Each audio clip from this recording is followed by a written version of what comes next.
Welcome back, Endgame. It is Tuesday night. We are doing our live waiver wire and trade show to help you for the upcoming week 7. And if you're wondering why I'm talking instead of Pierre, well, Pierre has a case of, I guess not laryngitis, but his voice is pretty raspy and he's coughing up a lung. So I'm going to take some of the burden off him here real quick. Don't worry, he'll still be talking and answering your questions. Do not worry. So, of course, tonight we are going to get into as many of your waiver wire and trade questions as we can. So just real quick, we are going to focus mostly on waiver wire and trade questions. So if you're asking start-sit questions, we may not get to that, but we do a start-sit show on Saturday afternoon starting at 5 p.m. Eastern, 2 Pacific. So if you don't get your start-sit question answered tonight, come back, join us then. We go for 3 hours answering pretty much only start-sit questions. Also, don't forget tonight that, we're going to try to get through as many questions as we can, but, man, we get a ton of questions. I know if you've been with us before, you just know we get a ton of questions. We're very appreciative of it. If you want to get your question pushed to the front of the line, yes, you can use that super chat feature. We will answer the super chats first, kind of like your fast pass at Disneyland or Disney World. So go ahead and use that feature. Also, if you want even more access to Pierre and I, you can always join our Patreon at patreon.com/fantasyfootballendgame. You get access to our waiver wire, which Pierre just published. You get access to our rankings. You get access to us on Sunday morning in a private Patreon only show just like this, where we will answer every single one of your questions, whatever they are. Starts it, trade, waiver wire, anything. So again, patreon.com/fantasyfootballendgame, and it's less than $5. So it's not a big ask at all there. And then, of course, there's also a free option with our free Discord server. I can't give you that link because it's a crazy link, but if you check the description below, you'll see the link. Download it on your phone. It takes a minute. Signing up takes a minute, and then you can go in there. You can ask a ton of questions. You get help from not only from Pierre and I, but lots of other really smart people. Plus, on game days, it is the place to be. It's the fun. We're talking trash. We're celebrating good plays. It's a great place to be. And then, of course, finally, if you're here and you have not already subscribed to the channel, please do that right now and hit that like button. Really would appreciate it. All right, Pierre. There we go. My back's kind of hurting from that heavy lifting I just had to do there, but oh, come on. Just kidding. Are you ready? You ready to get into some waiver wires, trade questions? You ready to jump into this? Yeah, you're feeling like Saquon for the Giants offense? Yeah, I'm feeling like Saquon. Having to carry this Giants offense right now. But, it's a burden. Burden Saquon's got to bear, and it's a burden I got to bear this week, I guess. There you go. So, look, speaking of the Discord, somebody who's been all over it today, and he had to be first. I don't know, he had a day off or what. The bus. Hello, bus. Hello. All right, but our first super chat is someone who's also with us every live stream, Joe Castles. Appreciate you.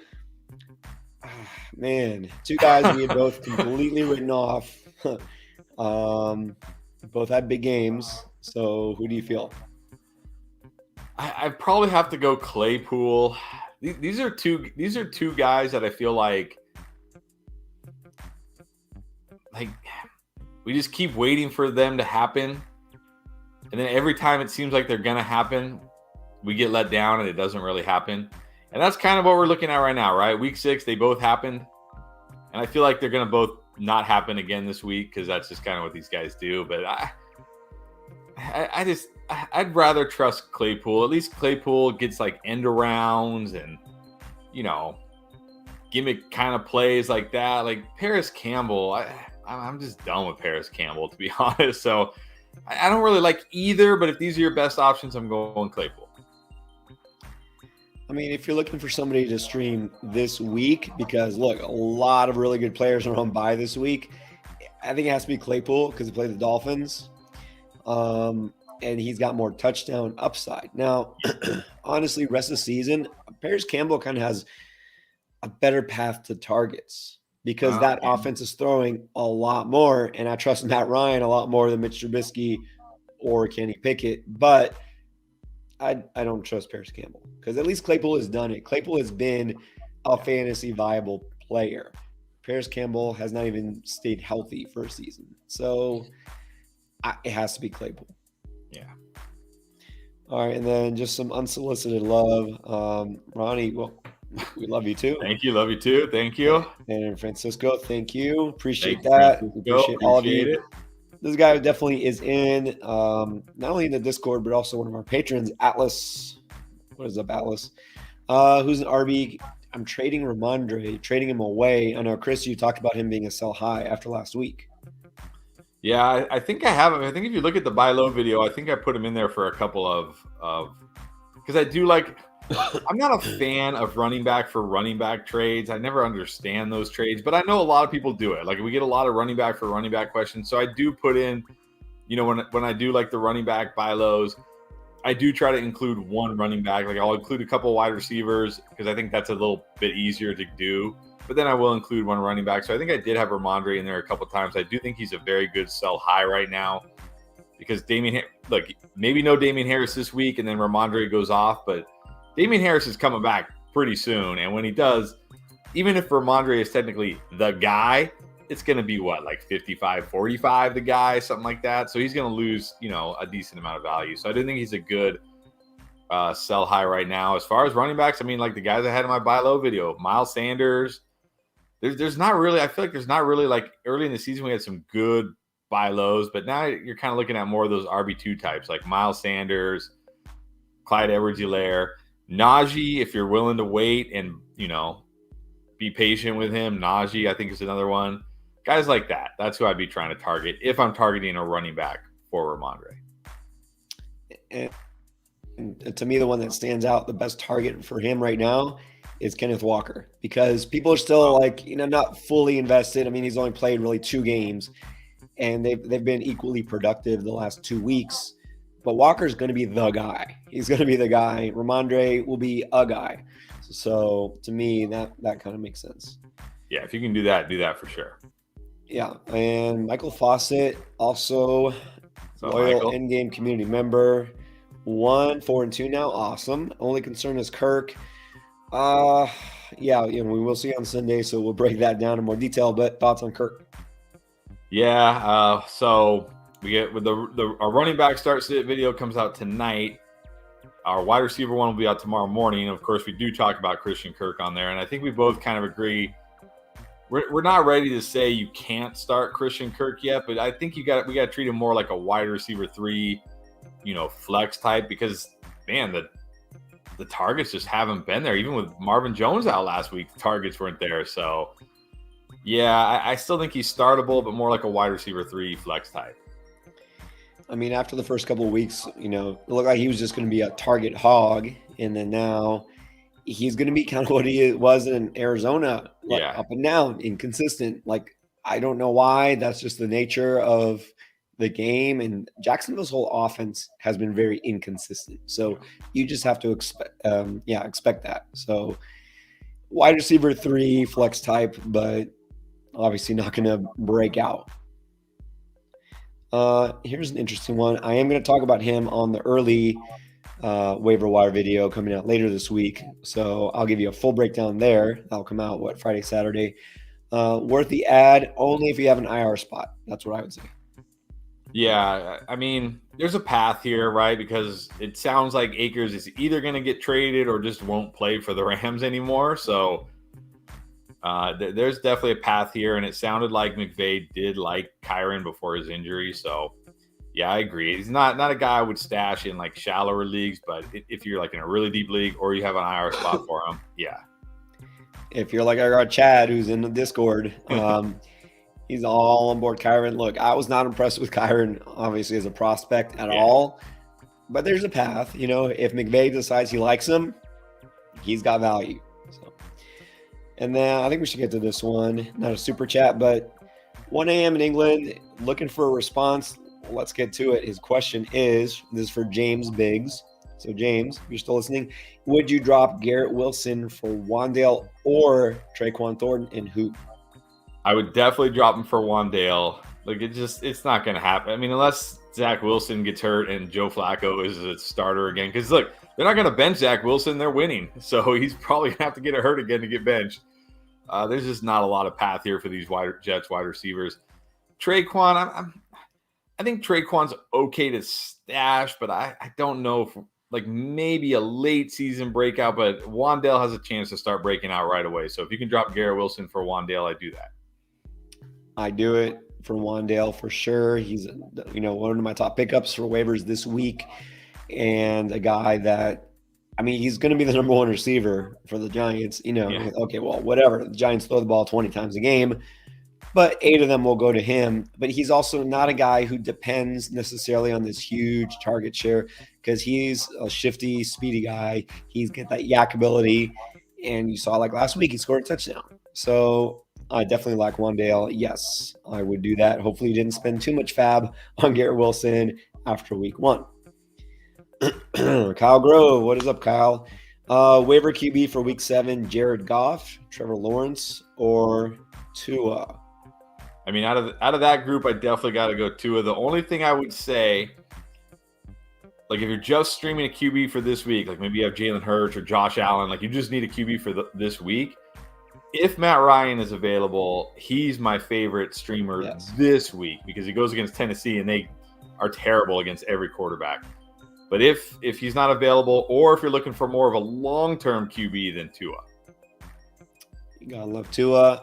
But yeah, and that Pittsburgh defense, give them props for last week. They held Tom Brady, but the last couple of weeks, Tom Brady's kind of, I guess, held himself in check or whatever. Who knows what's going on with him, but it was a smash pot. It's still not a great defense. Tua, he's got those 2 amazing receivers.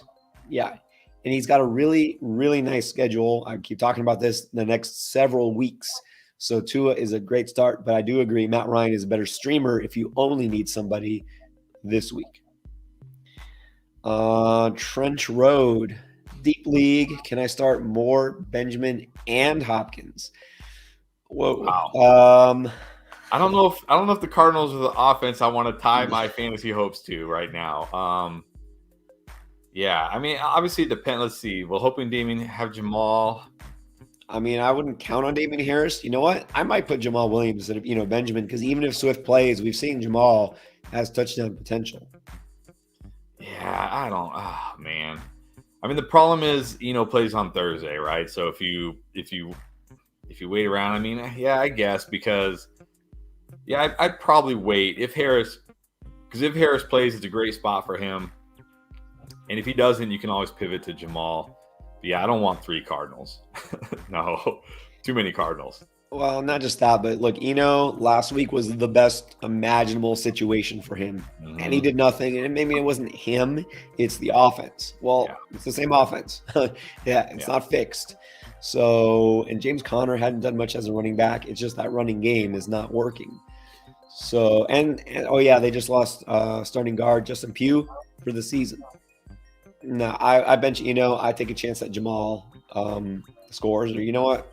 Maybe Swift isn't fully, participating, limited snaps, or God forbid, he gets hurt again. You never know with Swift. So I don't feel too bad about Jamal, which leads to this question from Jordan Williams. Do you start Jamal Williams? I mean, like we just saw, if you're desperate, yes, but he's not a guy I feel like great about if Swift is back. If Swift is like practicing all week and is good to go, then I mean Jamal is fine if you need him because he can't always score a touchdown, but he's only going to get like some early down work and goal line work, and that's it, right? Swift is going to also get early down work, but Swift's going to get all the passing work. So, only if you are desperate. Yeah, I mean, again, buys, injuries, running back is hard to find a guy you can trust, but I wouldn't force him in your lineup, kind of like what you're saying. So, Jacob just wants to say what is up, and what's up, Jacob? Took that win last week. Congrats. Hey, there you go. Do it again. I always say do it again. All right, JP, what are your thoughts on Goff rest of season? Well, what do you think of him last year? You're going to get more of the same. Yeah, he's fine. He just is what he is, right? Like, he's never a guy I want to start in a 1 QB league unless he's in just the smash, playing like the Titans, like Matt Ryan is, one of those terrible defenses. In a Superflex 2 QB league, he's fine if you're like in a pinch, right? Like this week in one of my dynasty leagues, I'm starting Jared Goff because Matt Stafford's on a bye, and so I got to start Jared Goff. But he's not a guy like that I'm excited about. There are a couple of players, quarterbacks, who had big numbers to start the season. We thought, oh, maybe we can just roll. Jared Goff, Carson Wentz. Look, those guys can put up numbers on a given week or two, but they are we know what they are. Like they haven't changed. Like nothing has changed here, especially with Goff. Wentz, different team, better at receivers. No. So Goff is streamable, but that's it. Is Geno next, by the way? I think Geno's next. I hope not. Here's a good question. How much FAAB for a guy like Brandon Cooks? A lot of people have dropped Brandon Cooks. I mean, look, there might be a league where there might be leagues where Brandon Cooks is on the waiver wire, but so is, somebody else who's really good because it's just a very shallow league. But man, in any competitive 12 team or deeper league, if Brandon Cooks is on the waiver wire, I probably got to drop all my FAAB for him. Whatever I got left, I got to drop for Brandon Cooks. Is there gonna? I mean, he has. Oh man, I feel like that should be the answer, but he hasn't been good. And then I wonder, will somebody better pop up on waivers and I'll regret it? Well, look, if someone dropped Brandon Cooks, you never know. I mean. Granted, it turned out terrible, but somebody dropped Javonte Williams after 2 weeks, and everyone's like, okay, so that turned out badly. But still, people do these things. So the thing is, look, Kenneth Walker all of a sudden was a guy who was worth everything, like $99, whatever, go all in, because you could be a league-winning running back. Brandon Cooks isn't that, but I would spend at least half my FAAB. Okay, I'll go half. Maybe all is a little too excited, but I'll go half because it's very unlikely that somebody better than Brandon Cooks is going to pop up on the waiver wire. Yeah, some people, this did happen a couple weeks ago. Some people, Michael Pittman's on the waiver wire. Okay, if that happens, throw it all in. Brandon Cooks not quite there, but you definitely want to spend up. I would give up to 50%. Would you look? We just picked him up. Are you going to drop Brian Robinson for Dante Foreman? Not Dante Foreman. I mean, what's even the path for Dante? Even if CMC gets hurt, he's going to probably be in a split with Chuba, and it's a terrible. CMC is doing awesome in this offense because CMC is awesome. Dante Foreman is not awesome. He's fine, but he's not awesome. He's not going to be great in this offense. No, I don't. Even if CMC got hurt, right now, the newsreel just came in, CMC out for the season, on a motorcycle accident or something. I don't even know if I'm picking up Dante Foreman, to be honest. I mean, look, and that's the thing. I don't assume CMC will be traded. It makes sense. It doesn't mean it'll happen. But even if that happened, like you said, Foreman versus Robinson, both starting running backs, I think I still prefer Robinson. So, and right now he's just a only handcuff. So no, don't worry about Foreman. All right, Humberto Juarez, thank you for the super chat. Lost Brown, pouring out for Marquise Brown, Pierce or Mooney. Oh, okay. He's asking Bateman, Pierce or Mooney. Got Adams, Gallup, and Samuel. Got a trade offer for Lamb, but they want Gallup and Eckler. Yeah, it's a little too much. Yeah, that's a little. I like Lamb, but that's a little too much. I don't understand. I'm not sure what he's asking here. Is there a question? I think because he has to replace Brown, he's asking Bateman, Pierce, I guess Alec Pierce, or Mooney. Bateman, we don't know if he's going to play. Mooney this week is not startable, so I think it has to be Pierce. Yeah, I just this week it'd be Pierce because Bateman probably won't play. But I mean, he also has Lamb, right? So he's Adams, Gallup, and Lamb. Because I'd rather have Bateman rest the season. I would hate to pick up Pierce this week just to play him and have somebody else get Bateman, and then a couple weeks from now or whatever Bateman's back, be like, man, I could have had Rashad Bateman instead of Alec Pierce. But actually, now that I look at it, I was assuming he meant who to start, but if he's asking who to pick up, I would pick up Bateman. Yeah, that's how I'm taking it because he said he's got Adams, Gallup, and Samuel, and he got a trade offer for Lamb, but they want Gallup and Eckler. So he has Lamb. So he's got Adams, Gallup, and Lamb. And, you know, having 2 Cowboys isn't fantastic, but this week you feel good because it's Detroit. So I feel like you're not going to start Pierce this week anyways. Like you're going to start Adams, Gallup, and Lamb probably. So I'd prefer to pick up Bateman because I think he has more long-term value.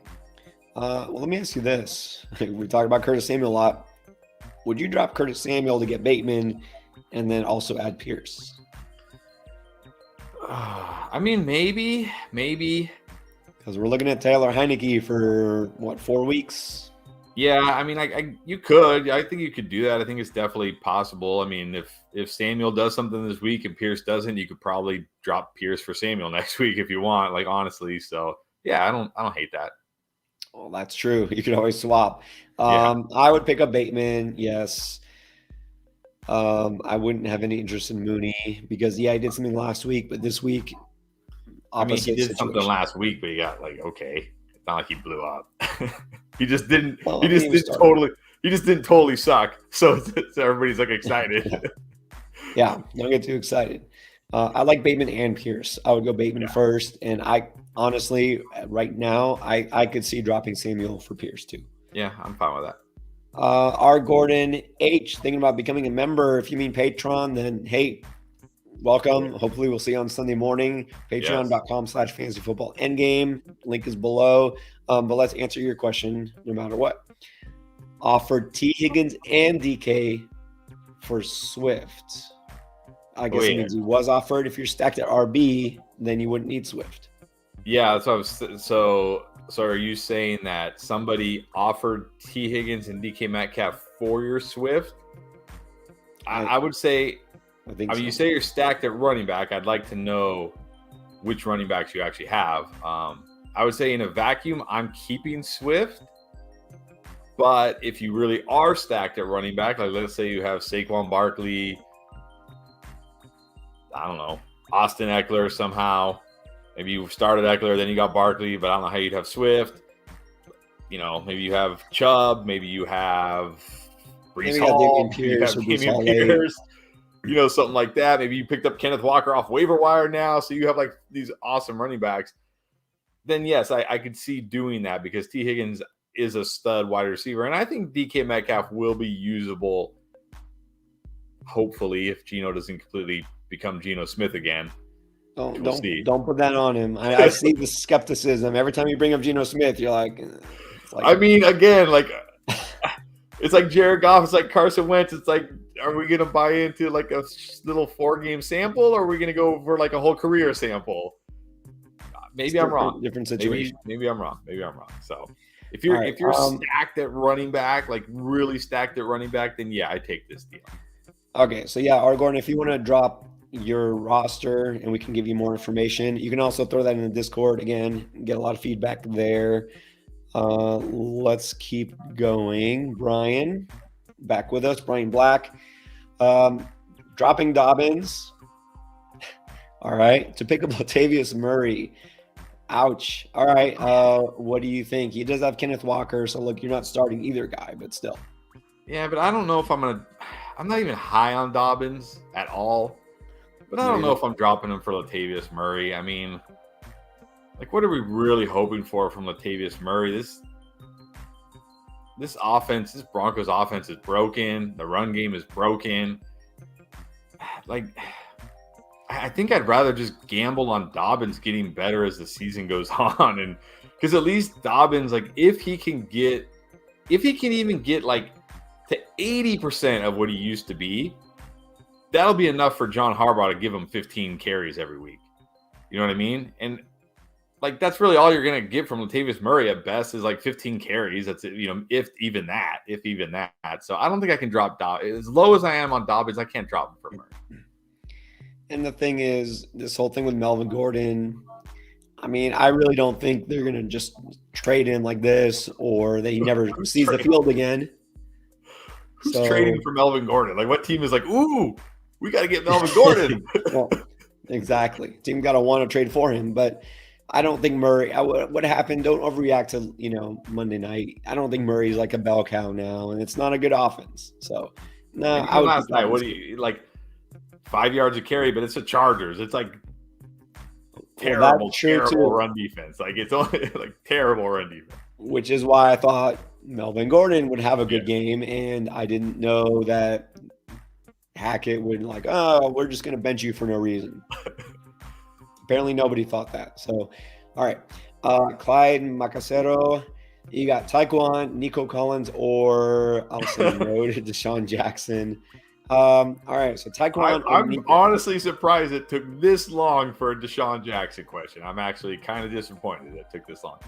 I'm not playing Deshaun Jackson. I mean, he just literally signed with the team. I don't even know if he'll be active this week. He might not even be active this week. I know Taekwon had that nice game, but I'm not ready to buy into Taekwon just yet. I like Nico Collins this week. It's not a bad, it's a good matchup actually, and he's kind of been getting involved, so I'm going to flex Nico. I mean, yeah, Taekwon's interesting. I said to stash him a couple weeks ago. Yeah. You know, he's got big play potential, and I mean, Zappy looks pretty good, but Nico definitely has a better matchup, better than you think, because Raiders give up a lot, of course, defensively, but the Bears actually aren't that bad against receivers. Mm-hmm. So don't expect them to go off. Oh, it's the Bears. Well, the Bears' problem isn't really their defense. It's their offense. And their defense gets put in bad positions a lot because of their offense. So the Bears really don't have – their defense is actually performing a lot better than expected. So I go Nico. And this one caught my eye in the super chat. I sent some desperation. Juan Torres. Oh, that's never good. All right. So – should he drop Aaron Rodgers? I mean, it depends. It depends who you're going to pick up, but I wouldn't drop him this week if you've got him. It's the Commanders. I mean, if he can't throw for at least 250 and 2 touchdowns this week, which isn't a huge game, but what is that? What is that? That's like a 20-point game, right? It's in a standard 4-point touchdown game. That's a 20-point game. Like, if he can't give you at least 20 points this week against the Commanders, then we can just assume that he's already checked out. Like, he's completely checked out. So, I mean, yeah, it depends who you're dropping him for, but I wouldn't drop him this week for some crappy quarterback because he does have a good matchup. All right. Well, I'm reading and I love this because a lot of people responding and helping each other out. Look, that's what it's about, right? We can't get to all these questions, and I love everyone's giving their opinions. Look, spoiler alert, we're not right all the time, but I'm reading here, and someone asked, who's your backup quarterback? It's Carr. If he already has Derek Carr, you can probably drop Aaron Rodgers. But I like Rodgers more than Carr this week. I just do. I think this week, not long term, but this week I would play Aaron Rodgers. Again, it's the Commanders. Like, Justin Fields just scored how many points against them? Like Justin Fields just put up like a 20-something. Now, granted, Justin Fields runs, but the point is, like, this defense is so bad that Aaron Rodgers should be able to throw for 250 yards and 2 touchdowns in this game. And Carr, like, one thing about Houston is they don't – I mean, yeah, you look at Houston, you're like, oh, it's a good matchup against Houston. And, yeah, it is, but they don't really give up a ton to quarterbacks because people just run wild on them. Teams just run like Josh Jacobs might go for 200 this week. You don't need to pass on them because you're not coming from behind and they don't stop the run. Exactly. So this week I prefer Aaron Rodgers. Long term, definitely prefer Carr, but this week I prefer Aaron Rodgers. All right, so Juan, you can stream Rodgers, or I guess start Rodgers and either your quarterback. Start Rodgers this week and then drop him. Yeah, and then you could probably drop him. All right, Joe Castles again. What kind of future do you see with Wandale? And then do you like Drake? We kind of talked about Wandale earlier. Look, I mentioned him after week 1 as an early stash. Didn't think he would be out as long as he was. And then I mentioned him again before he came back. And now I mentioned him again this week. Now that he is back, I mean, look, I'm not saying he's my favorite prospect. He wasn't. I'm not, don't, not trying to say, oh, I always knew. No, I didn't. But it's clear. Brian Daboll is a guy or coach who has his guys. Kadarius Toney is on the trading block. He's not just, not involved. He's getting traded or whatever. Kenny Golladay might get traded or cut. He does not care who was on the team before. He wants his guys. Who's his guy? Daniel Bellinger, a rookie. Wan'Dale Robinson, a rookie.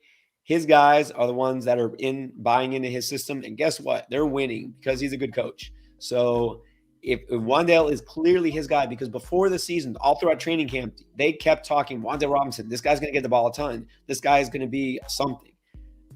a lot of that coach speak means absolutely nothing now, especially we heard about Allen Robinson and things like that, right?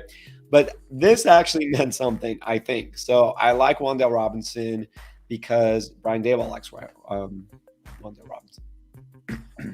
Yeah, I like Wan'Dale. If we're going to talk about the future we see, I think he's going to be a guy that you can, like, to me, he's never going to be he's certainly not going to be a wide receiver 1 in this offense. Probably not even a wide receiver 2. But he's going to be a guy you can flex every week who has upside because he has that ability to take any, like a slant to the house or something like that. That's the problem, though, is he's going to be a short pass guy because, look, it's the Giants, right? But he has that ability to take any play, break a tackle, kind of like a tiny little Deebo Samuel. So I like him. It's definitely playable in good matchups. Definitely like a flex with upside. That's how I kind of view him. And then what about Drake? Not gonna be a league winner, but definitely a good pickup right now. Do you like Drake? Look, I do this week because Dobbins, obviously the knee's bothering him. Look, what if the knee has an issue again or they hold him out? Then all of a sudden you got a starting running back, which, look, I get Baltimore doesn't use their running backs that much, but you saw with Drake, he doesn't need a ton of touches to have a big game. Yes, he will have busts, but he has boom potential, and at this point, I'll take it. So I like Drake this week, especially because he has got a matchup this week. I don't like him next week because then they play Tampa Bay. So don't expect to start Kenyon Drake in week 8, but I do like him a lot because he's a short-term pickup with upside. Yeah, that's what I was gonna say. Don't go crazy. If you're in a FAAB league, don't go crazy dropping a lot of FAAB for him because, yes, I think he's gonna have a nice week this week, but then the schedule gets rough for him, and again, it's the Ravens. It's not a great offense for running backs anyway. So, great streaming option this week. Long term, I'm a little on the fence about him. Yeah. Long term, it's way too early to commit to Kenyon Drake. I'll admit there's one league I did have to drop a decent amount of FAAB on him. We'll see if I get him because my backup running backs, not even my backup. My number 2 running back is Cam Akers. My number 3 running back was James Cook. My number 4 running back, don't even ask. So anyways, desperate times, desperate measures. Rizzy K, full PPR, different league, 3-3. Traded for Gabe, Etienne, and Dak. Sent away DJ Moore and Pittman. Look, I love Pittman. Pittman's everybody's so down on Pittman after really he only had one bad game. He had a bad game and then a not great game, and everybody's like, oh. The dude is wide receiver 14 right now, and he's played one less game than almost every other wide receiver because he missed a game with injury. And he's still wide receiver 14, but you're getting Gabe, Etienne, and Dak. Basically, you're getting Gabe, Etienne, and Dak for Pittman because DJ Moore does not even matter in fantasy. Unless he gets traded to the Packers or something crazy, he does not even matter in fantasy. So, yes, I like this deal for you, definitely. Yeah, I love Pittman, but that's a win for you. Good work. And Luis Mendez, thanks for joining us again. Rondé Moore is a good matchup, or Brandon Cooks, or Pickens. I think we can pass on Pickens. Yeah, I like Cooks this week. I know it's always risky with Cook, but look, it's always risky with Rondé Moore too. And Cooks has a good matchup this week against the Raiders. They've given up a lot to wide receivers. I think he can hit on a big play. Rondé Moore, but Hopkins is back. And it's still the Cardinals. Still the Cardinals, man. Yeah, I have to go Cooks. I know it's been disappointing. I hope they fix some things over the bye week and maybe figure out how to get this offense going. Cooks, at least he's getting the targets. Rondé Moore, it's just so iffy. This whole Cardinals offense is iffy. So. Spice got Tua and Christian Kirk for MT. That's straight up. That's a win. Is MT even going to be better than Christian Kirk rest of the season? I don't know, and that's not saying anything. And you got Tua, so that's nice. So I like this deal for you. I like this deal for you a lot. Well, especially obviously you needed a quarterback, but look, I would have taken either one of those guys for MT straight up. You got both. You definitely pulled a fleece job. Yes. All right, and then Jose Aldaco, welcome back. Should I get Prescott or Daniel Jones? There's an easy one. This This is a softball of the night right here. Like, here you go. Just like easy one. Get Dak Prescott. Definitely never Daniel Jones. Like that. Like this is never Daniel Jones. Never Daniel. Get Dak Prescott. Not only that, he starts off with the Lions. Like he comes back from injury and it's like the Lions. So it doesn't even matter if he's not 100% because it's the Lions. He'll probably still be great. So get Dak. I mean, I don't know that this needs too much explanation. It's clearly Dak, and he should be back this week. Perfect timing. Go get Dak. Yeah. All right. So here's a question. I was going to ask. I don't think we need to justify the choice here, but Dak, are you worried at all? I'm not too worried. Maybe this week he doesn't do great, but I think you can start him if you need him. What do you think about Tua starting? Are you scared? No, I mean, I would hope that they've taken that he's fully good to go. I would hope they're not like rushing him back. I would hope everything's fine. Yeah, I'm not worried about him getting concussed again. Nah, I wouldn't be worried. He's been cleared for a while. It's just, they couldn't rush him back. They had to wait. Things die down. Yeah, start Tua. Good matchup. Joshua Walton, should I trade Chris Godwin to get David Montgomery? No. I mean, you'd have to be really desperate at running back, and even then, you could do something better. Yeah, I think David Montgomery is still a good buy low, but this isn't buying low. This like Chris Godwin's like an every week start at wide receiver. So yeah, not too much for David Montgomery. No, don't do that. Godwin has been solid. Even though Brady has been inconsistent, Godwin's still putting up numbers. He had a lot, 94 yards or something last week, like 7 catches, if I remember. Yeah, he's been fine. He just needs to score more touchdowns. But so does this whole could go for our Tampa Bay in general. So all right, Bradley Harris. Why waiver wire move or not? Full BPR. Okay, got McCaffrey, Hall, Gordon, Madison, White, Warren, Eno, Pittman, Lazard, Bateman, Judy, Pickens. Eno for what?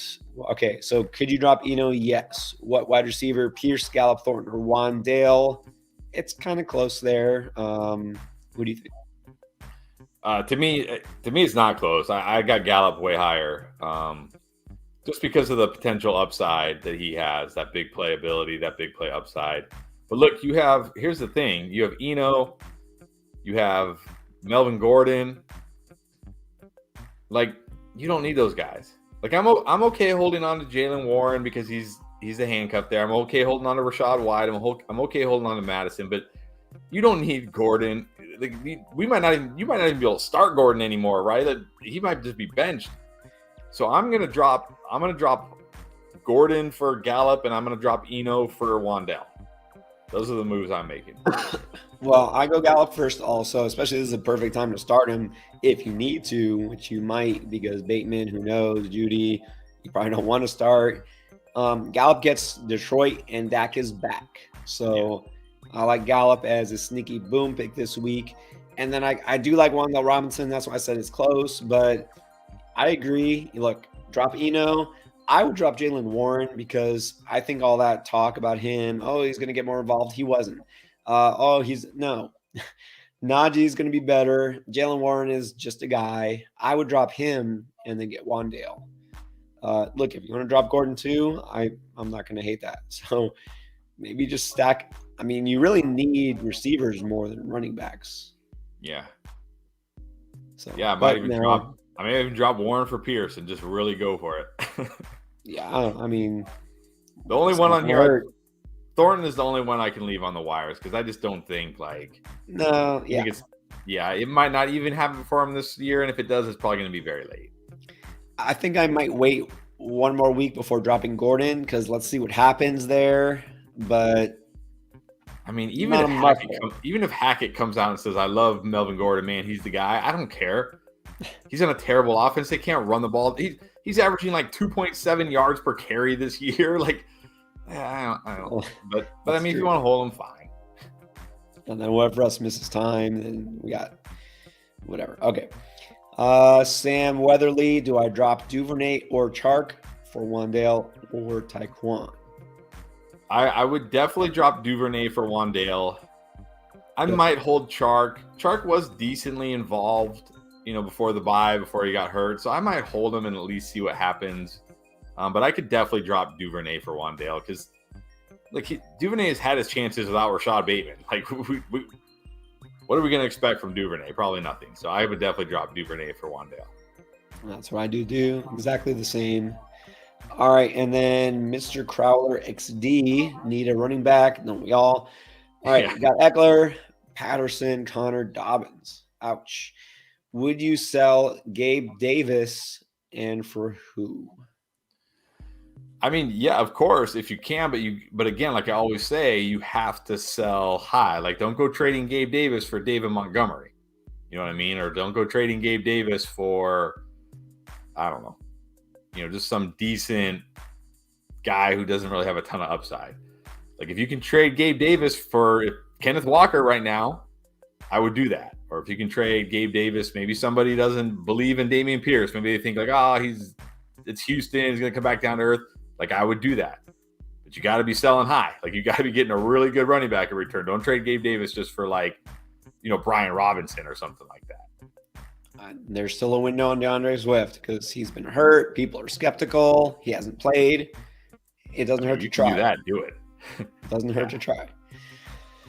All right, Juan wants to know, would trading Kyler and Mixon for Josh Allen be ideal? Look, I'm not sure on Kyler Murray either. Trust me, I'm not a fan, but I think that's too much.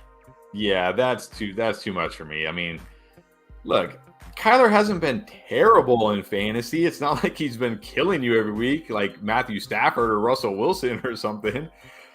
He's been okay, and Mixon's been fine. I still think Mixon's going to get a lot better. The usage is there, so that feels like too much for Josh Allen. Yeah, a little too much. And you have Dak. Between Kyler and Dak playing matchups. Yeah, exactly. You're fine. Eric, guys, important announcement. Thank you, Eric. Appreciate it. Thank you, Eric. Appreciate it. Yeah, I agree with this one too. Thank you, guys. Thank you. We appreciate you. All right. Let's see. Now we're trying to catch up. J Money wants to know, would you drop Pickens or Ayuk to keep Gallup? I think you can drop Pickens. I'm probably not dropping Ayuk. Ayuk has another good spot this week. Ayuk could definitely go off again this week. I would prefer Gallup over Pickens. Dak back, gonna get healthy. Dak will only get healthier as the season goes on. So I would drop Pickens for Gallup. Yeah. And then would you drop Dobbs for Robinson or Pierce? Definitely not Pierce.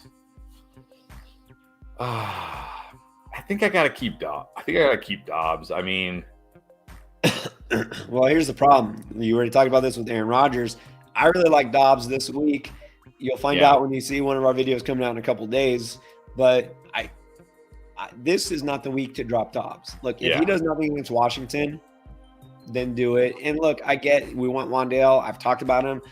But, again, he's not going to be a league winner. It's not like, don't drop a guy who could be good just for the fear of missing out. You don't want to say that because, again, if it was Kenneth Walker, drop whoever and get Kenneth Walker. This isn't it's not that. So yes.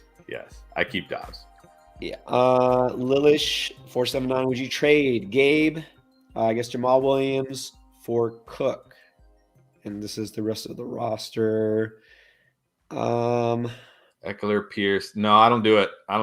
I'm not sold on Dalvin Cook. Like, it's okay. Lions game, I had him as a boom for the Lions game, and he boomed. So you shouldn't be like, the reaction after that game should not have been, Dalvin Cook is back. It should have just been, Dalvin Cook did what he was supposed to do. Last week, Dalvin Cook was giving you absolutely nothing. And then he broke off a 53-yard touchdown run and gave you a decent game. With a 53-yard touchdown run, you got a decent game from Dalvin Cook. You didn't even get like a smash game with a 53-yard touchdown run. Why? Because the Vikings are one of the pass-heaviest teams in the NFL. Dalvin Cook is only averaging 17 touches per game this year. That is way, way below his usual, and that's way below what we saw when he was like a stud running back. So anyways, the whole point of that is saying, like, I don't believe in Dalvin Cook long-term. I just don't. think he'll be okay, but he's not going to be an RB1. And you've got Eckler, you've got Dameon Pierce, you got Wilson or Mitchell. I think you're okay at running back. I keep Gabe Davis and Jamal.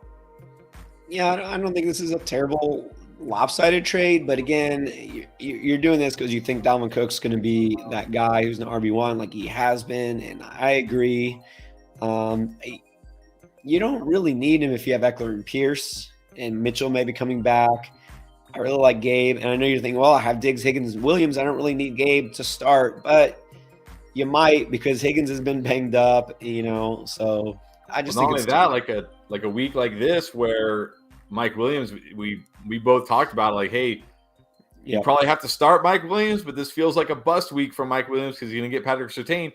Weeks like that, you now have the flexibility to bench Mike Williams and put Gabe Davis in and not have to worry about it. So I keep Gabe Davis. I mean, it was a bust. Anyways, yeah, I wouldn't do that, Lilish. And then another question by Lilish. Also, just traded Pollard and Pickens for Etienne. You like that? I like that. I still like Paul, unless like Zeke is just never going to go away. Zeke's going to be Frank Gore. Zeke's going to be the next Frank Gore, right? He's going to be like 34 years old. Some team will sign him. Like everybody will be like, oh, this rookie's going to break out. And then that team will sign Zeke and Zeke will get like 15 horrible carries every game. And everybody will be like, why is this happening? He's like the new Frank Gore. And I'm not sure Pickens is going to I didn't think Pickens was going to happen this year because his quarterbacks are terrible. So at least take the gamble that Etienne does break out, who I still think will. Yeah, exactly. The thing with Pollard, it's almost annoying to have him because you never really know, should I start him? He's always very fringe flex. Yeah. And like he'll pop off a big play or score a touchdown, but he never really has a monster game, but he never really does nothing, and you can't drop him, but you don't really want to start him. It's like, yes. At least Etienne is like, look, roll the dice. He breaks out, maybe he doesn't, but you didn't really lose a starting player with Pollard. And Pickens, again, love the player, but in fantasy, you don't know what to expect. So I think it's worth doing that. Joe is back. Just wants to say, thank you, Joe. Appreciate it. Thank you. Joe's already dropped a couple of chats for the same amount you paid for those super chats. You get this every week, smaller menu on Sunday morning. And that's where our Start Sit show waiver wire breakdown. I just, which by the way, guys, I don't know if anybody knows this because I've had been with Rotoballer for a long time, not with them anymore. Everything I do, all the content I produce is just for Endgame community. That waiver wire breakdown where I explain not just who I like in the order I like, but why. Only patrons get that. That's it. And then you get, of course, things like Chris's running back matrix, which probably pointed you to a guy like Saquon Barkley. Maybe you draft him. DeAndre Swift. So anyways, patrons, you get all that stuff. So appreciate you, Joe. Thank you so much. Joe. Thank you. Rob, what is up, Rob? Costantino, also with us all the time. Took the 1 seed. I have Herbert, Kamara, Hunt, B-Rob, A.J. Brown, Tyreek, Schultz, or Muth, and Devontae. Do I trade a wide receiver for a high-end RB? Well, I mean, you get a high-end RB, you always do that. But I don't know if I'm trading like A.J. Brown or Tyreek unless I'm getting JT, maybe. Yeah, that's the thing. I mean, I'm looking at your team here. I mean, yes, you need a high-end running back, but you don't like this is your whole team. Like, this, I mean, you have to have who's on your bench that you could trade. Maybe you could package or something like. Because if you trade A.J. Brown or Tyreek or Devontae, then who are you starting instead of those guys? You know what I mean? Like, who's on your bench? Like, if you still have, if you have a decent wide receiver on your bench, like if you have Devonta Smith or, somebody like that on your bench who I think is a fine start every single week, then I wouldn't feel as bad about giving up one of these wide receivers if you get a high-end running back. But if it's going to leave you high and dry at wide receiver, then I don't like it. Yeah, I wouldn't trade a guy like Brown or Tyreek, like I said, unless you're not going to get Saquon, and you're probably not going to get, any of those elite running backs. I mean, you never know, but why would anybody trade, Saquon or Breece Hall or Austin Eckler right now, or even CMC? So I don't know if you could package, like Chris was saying, a guy like Hunt with another wide receiver right now. You probably can't, but no. Yeah, that's why I need to see like who's on your bench, because if you have, like I said, if you have a guy like Devonta Smith or who's somebody else that's kind of like, or a Chris Olave, somebody like that on your bench, who is like, okay, if you give up AJ Brown for a good running back, you can replace them with Devonta Smith or Chris Olave, who I think will be good. Yeah. But if you don't, like if you're going to go from AJ Brown to, Curtis Samuel, it might be too big of a drop. You know what I mean? No. Yeah, I mean, and it's so tempting to say I want that stud running back, but that stud receiver is usually better for you. All right, Quinn, what is up, Quinn? We'll always remember Quinn as the guy who had the dominant 0-4 team, but he got that first W and gonna roll to the playoffs now. I'm sure of it. All right, so here's the question with Keenan Allen back. I'm really worried about Mike Williams going forward. All right, what do you think about Keenan Allen affecting Williams, and then would you trade, and why not? I'm not worried about Keenan Allen affecting Williams. He didn't affect him last year. I don't think he's going to affect it. Keenan Allen might be dust for all we know. So I'm not worried about that at all. I'm always okay with trading somebody if you're getting a good return. And the problem with Mike Williams is he just came off a terrible game. So it's never good trading a guy coming off a terrible game, because not a lot of people put the thought into it, like, how do I feel about Mike Williams going forward? Most people think Mike Williams just came off a bad game, I don't want him. That's how most fantasy football players think, right? So it's always hard to trade a guy coming off a bad game. And yeah, sure, if you could trade Mike Williams and get a wide receiver upgrade or get a running back upgrade, I'm going to say do it every single time. I'm going to say it for any player. I mean, Pittman's one of my guys this year, and I just said you traded away Pittman, and that was a great trade because it was a great trade. But you have to actually get the upgrade. But it's going to be hard to get an upgrade with Mike Williams right now, because he just, 2 catches or whatever he had. So, but I do think he's going to have a huge week this week. So if you are nervous and you want to trade him, maybe after this week is the time. Yeah, and then you say, well, you could package him, but look, all of those guys you just mentioned do not have a lot of value right now. So just hold I think the bottom line is you shouldn't worry. Look, Mike Williams coexisted with Keenan Allen pretty much all of last season until the very end of the season, and he was the same. Boom, bust. So don't worry about Keenan Allen affecting Williams. There's plenty of passes to go around in this offense. And then I guess I'll let you decide, does this count as a cameo, a celebrity cameo? Haagen-Dazs? Haagen-Dazs. Love Haagen-Dazs. All right. JT for Hall and Keenan Allen.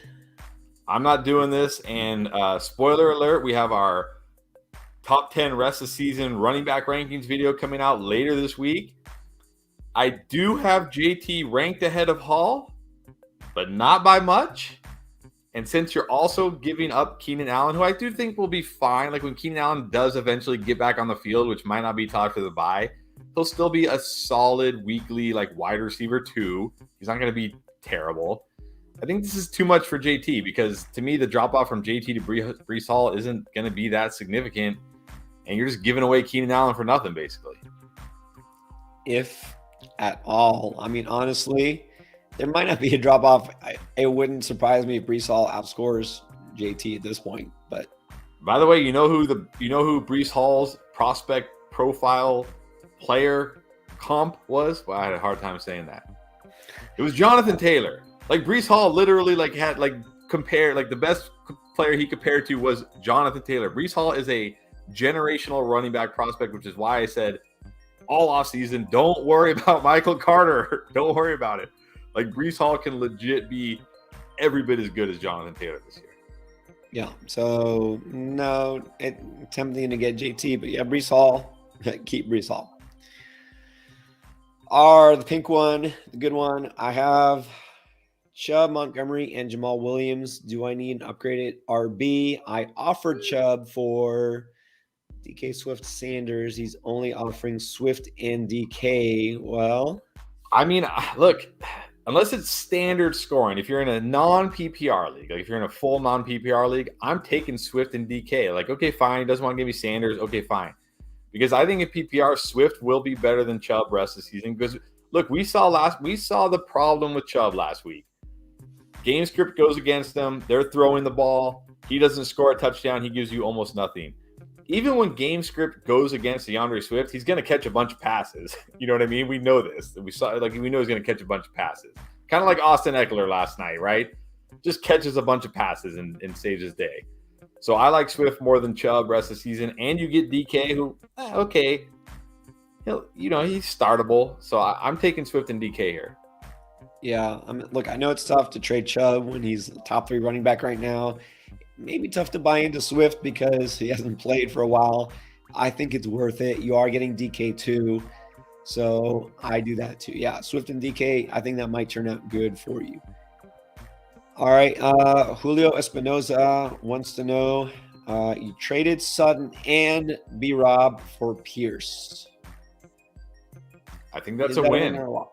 I think that's a win. I mean, I still think Sutton will be good. And if you look at one thing about the Broncos, if there's any hope for Russ, is their schedule after the bye is ridiculously soft. Like they only play like one defense that is ranked in the top 10 against quarterbacks, and every other defense is like bottom 15 or bottom 10. Like, so the schedule gets really good for them. And I still believe in Sutton. He's got the big play. He's got that connection with Russ. But Dameon Pierce looks legit, right? He looks like a legit every week must-start running back. And Brian Robinson is probably just going to be what he is, right? Like a 2-down, needs a touchdown kind of guy. So I think that's a win for you. Yeah, looking at it, this is a 10-team league. So you're worried more about quality than quantity. And you got Jefferson, Amon-Ra, Hopkins is back, Allen, well, maybe back, who knows. But you don't need to start Sutton. And yes, go for the better running back. I think that's a win. Yeah. And Robinson was probably not going to crack your starting lineup either with Eckler and Jacobs. So, yeah. All right, Chris, get ready. The chat is about to get spicy. The spiciest dude in here is Roberto. Always bringing in these massive trades. Yeah. Roberto, have you ever done a 1-for-1 trade with backup tight end? Roberto doesn't even do like 2-for-2s. He does like team for team. He's like, my team for your team, yes or no? Pretty much.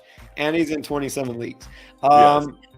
Lamb, Olave, Walker, Pittman, or CMC, Higgins, Sutton. See, this is the thing. I have to actually break down these trades player by player because they're so massive. Okay, so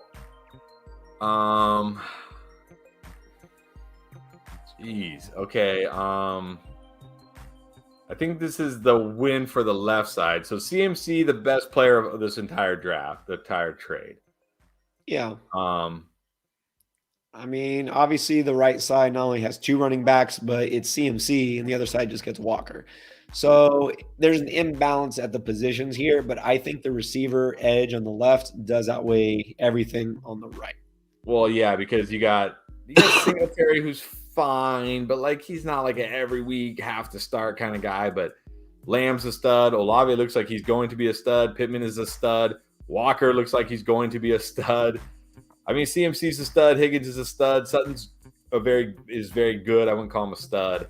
So I think the left side wins. Left side wins for me. Yeah, Singletary is, kind of just a flex in Sutton now with the whole Russ issue. Yeah, I do lean left, and I do like Walker. That's why I think it's okay, to lose CMC if you're getting Walker. Obviously, it's not even there, but I think overall, I like the left side. What do you think about this? Golden boy. Okay, well, there was a time. I mean, maybe Frank Gore was. I mean, there was a time when Frank Gore was one of the best running backs in the league. It was like 50 years ago. Not really, but it was like 20 years ago, maybe 15 years ago. But there was a time when Frank Gore was one of the best running backs in the league, no doubt about it. And like Zeke, he's just super durable. Like Zeke, that's one thing about Zeke. Zeke is insanely durable, right? He just does not get hurt. It doesn't matter. They run him into the ground. He does not get hurt.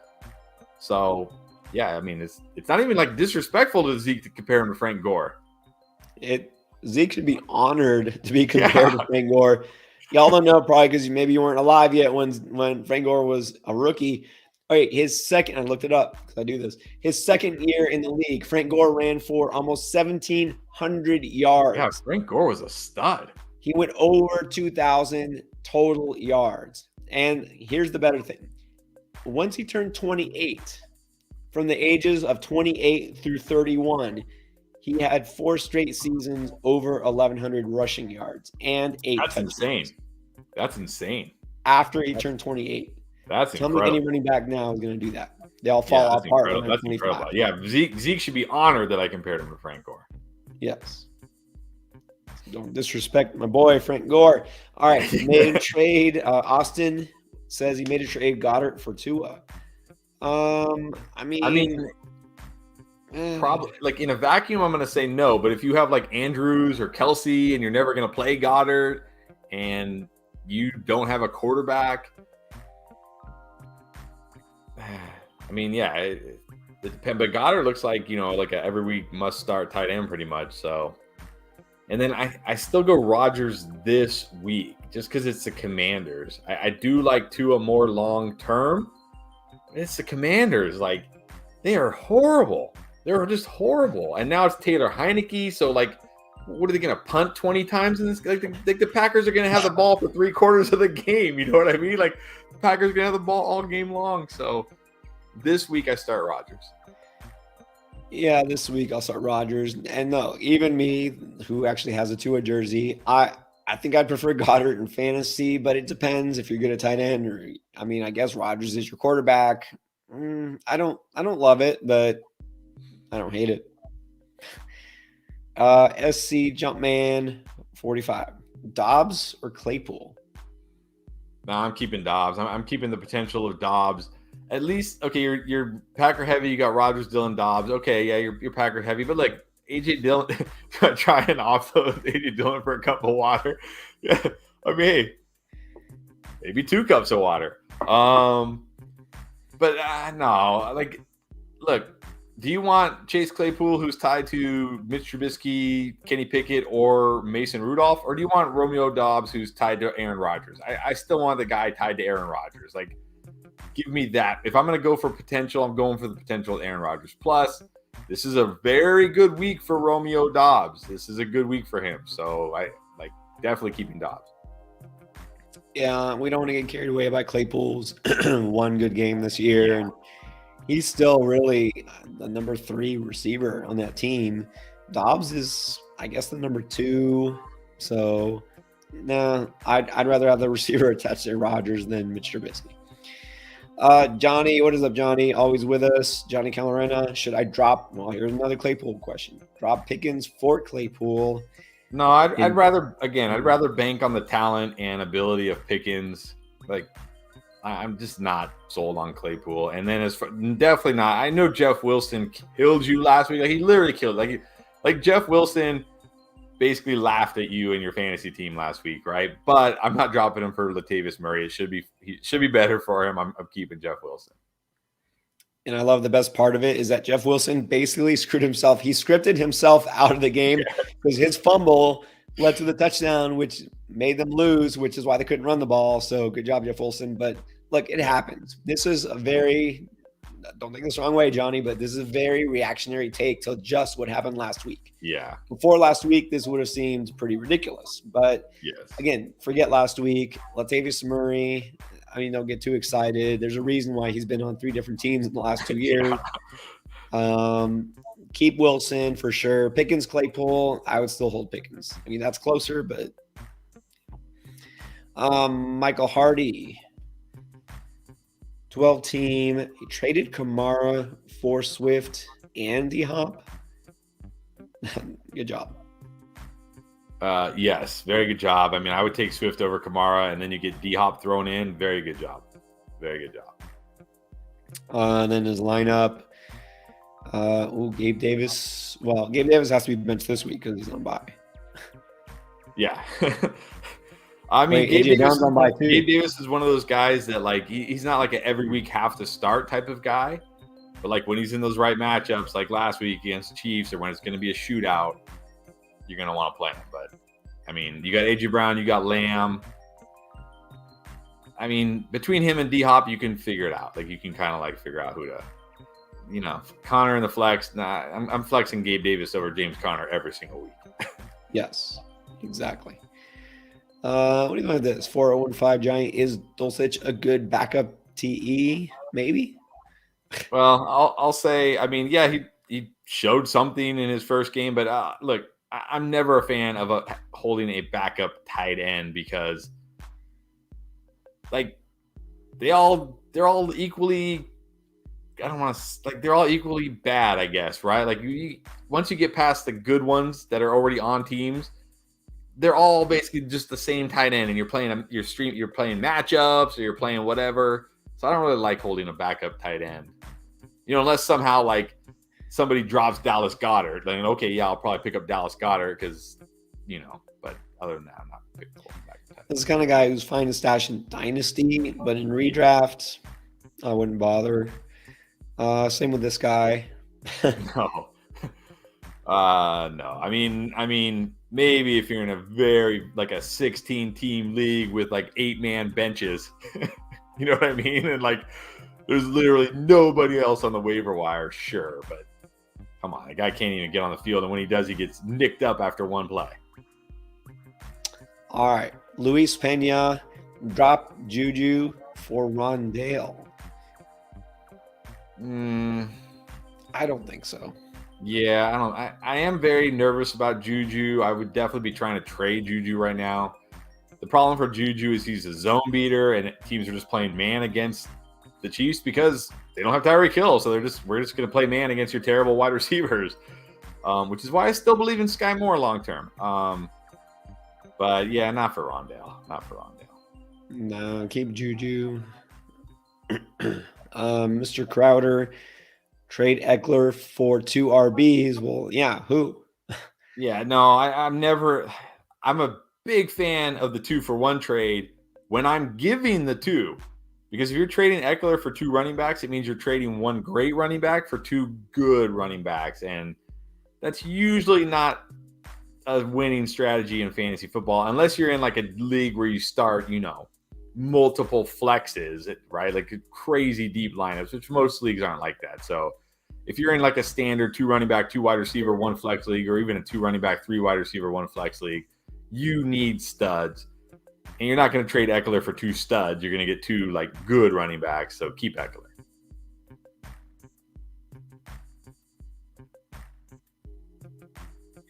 All right, Corey Wilbanks. Here's the whole roster. Okay, who could I package together to get a better RB2? Because your RB2 is, I guess, either Zeke or Wilson or Dylan.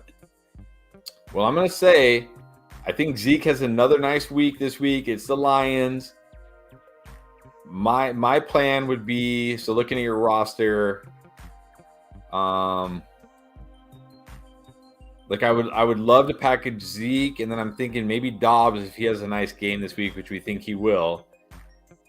So maybe if Zeke goes off and Dobbs goes off, package those guys and maybe try to get, like a Miles Sanders, or maybe even like a Kenneth Walker like is just okay this week, right? And people are like, oh, see, it was just 1 game. Then maybe try to go get Kenneth Walker or something like that. Like that's how people think, right? That's how people think. Like it's true. So, it's all about what happened this past Sunday. So yeah, but I would actually ride Zeke this week as your RB2 because I think he's gonna have a big week against the Lions because every running back has a big week against the Lions, and then I would trade him. Yeah, or again, Jeff Wilson, if that's who you got, he's not going to probably be the starter during the fantasy playoffs. This might be the time to trade him, assuming he actually does something this week. I'm not saying he will. Anthony Cervantes. What's up? Here's Anthony? an easy one. Olave or Devontae Smith. Well, it's easy. If you're asking this week, it's easy because Devonta Smith is on bye. If you're asking long term, which I'll assume you are, that's close for me. These guys are really close to me. They're kind of the same player, like upside, like wide receivers you could feel good about every single week. They have upside. they're not like locked in though, like no doubt about it type of guys. So very, very close for me. Maybe I'll give the slightest of edges to Olave if Jameis Winston comes back at some point this season, because he's competing with basically nobody. Like he's competing with a dusty MT and a dusty Jarvis Landry, whereas Devonta Smith is competing with AJ Brown. Yeah, it's close. I mean, Olave's getting more air yards, target share, and all that. I'd rather have the guy attached to the really good quarterback and the good offense. So I kind of prefer Devontae Smith, but maybe that's just me just feeling like he's safer, but it's really close. Yeah, it's really close. Yeah, they're both great options. All right, Mike, start Alec Pierce, Ayuk, or Eno. I'm going to say no to Eno after last week. Pierce or Ayuk? I think you got to go Ayuk. Yeah, you got to go Ayuk this week. It's another good matchup against KC, and this is a game where the Niners are going to probably have to throw more than they want because that Niners defense is decimated with injuries right now. I think the Chiefs absolutely roll the 49ers this week. Yeah, look, you might not get 2 touchdowns like last week, but at least he's got that upside every week. Yeah, I like Ayuk. Joey Ford, trade Eckler for Fournette and Samuel. Okay, well, which Samuel? Debo or Curtis? Because that makes a big difference, right? If it's probably not Debo, but you never know. I mean, you never know. If it's Curtis Samuel, I'm keeping Eckler. I don't expect Eckler to keep scoring touchdowns like this, but we know he's got that pass catching ability. Fournette, okay, whatever. And if it's Curtis Samuel, it's just a throw in. Now, if it is Debo Samuel, which you never know, then I'll take the Fournette and Debo side. Yeah, pretty easily. I'm assuming not, but yeah, I guess you don't ever know. Sebastian Manzor, is Aaron Jones, Jeff Wilson for Swift and Etienne a fair trade? But what side would you pick? I don't think it's fair, but if you can get Swift and Etienne for those 2 guys, take it and run. I don't think it's fair. I strongly prefer the Swift and Etienne side. Yeah, strongly. I mean, I'd say it's fair because, look, Jeff Wilson has outproduced Etienne this year. And, I mean, Swift has been hurt, so he's not a sure thing. But I would clearly take the Swift Etienne side, too. Anthony Summers dropped a super chat, and his question, Juju or Robinson, Allen Robinson or Brian Robinson? Well, Allen Robinson's on bye, so I'm going to have to assume Brian Robinson. But I got to go Juju this week. Again, that 49ers, you look on paper and you're like, oh my God, it's 49ers. You can't start. But that defense is so – I mean, we saw last week with the Falcons. Granted, the Falcons don't throw the ball, but when they did, they had success. Kyle Pitts actually did something. And they only threw it 17 times last week. So that Niners defense is really banged up. The Chiefs – Mahomes is going to have no problem in this game. Juju, yeah, he's not going to do what he did last week because he's Juju, but Brian Robinson, needs a touchdown. So I'm going with Juju. I agree. I'm going Juju also. Sun, AAA, start Eno and flex. Well, we don't know who your other options are. Yeah, over who? I mean, I don't want to start Eno. Well, first of all, you shouldn't start Eno in your flex because he plays Thursday. So you should never start. So you shouldn't start Thursday players in your flex because if you have an injury, let's say you got Travis Etienne as your RB2. Let's say Travis Etienne gets hurt in practice. Now you're stuck because you have to find a running back to replace Travis Etienne, right? Whereas if you put Travis Etienne in your flex and he gets hurt, you could put a wide receiver in there or even, whatever. So just a little side note there. You shouldn't ever play Thursday night players in your flex, but I wouldn't want to play Eno anyways this week if I don't have to. So who are your other options? Yeah, it's got to be somebody better, but no, we're not feeling good about Eno. That's the question. Etienne is startable, but yeah, again, I like Etienne though. I do like Etienne this week, but depends who else you got. So if you want to drop a chat, comment, regular comment, we'll get back to that. We're not too far behind, doing pretty good, about 10 minutes behind, guys. If we don't get to your question, We're catching up. Keep them there. If we see a super chat, we will get to it first. Here's a non-super chat. Orlando Montijo wants to know, in a non-PPR league, Pickens or Dobbs? I don't know if it really matters. I still got to keep Dobbs. I got to keep the guy attached to Aaron Rodgers. I like Pickens the prospect, but once he got drafted by the Steelers, I was off him this year. Dynasty fine. But look, we've seen these receivers with bad quarterbacks like DJ Moore, Terry McLaurin. Like you got to be like an elite wide receiver to overcome bad QB play, and I don't think Pickens is quite there yet. So I'm gonna go with Dobbs just because he has Aaron Rodgers. I mean, I already said I like Dobbs this week. Not, I like him better in PPR, obviously, but I would go Dobbs. All right, again, back to Chubb DK Swift trade. It is full PPR. Definitely take it. I like Swift more than Chubb rest of the season, and you get DK. I think you got to take that. Yeah, I mean, look, it does matter because obviously Chubb, not a pass catching back, more valuable in standard. I think in non-PPR, I think he is the number one running back right now, ahead of Barkley, I think, or maybe it's 2. But Swift, massive upgrade in PPR versus non. But either way, I take it. All right, let's see. This is another visit by a Good Samaritan. Looking for your question. Not enough Good Samaritans in the world, that's for sure. We do need more Good Samaritans. If I see a question, I'll get. Oh, here it is. So look, the $5 question. The $1 was just an act of Good Samaritanism. Drop Dobbins for Wandale.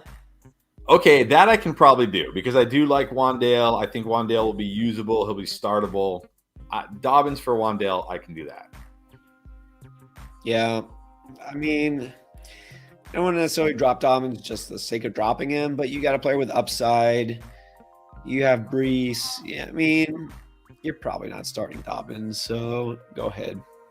Well, DJ Moore's your number 3 receiver. You need some upside at receiver. Yeah, you need.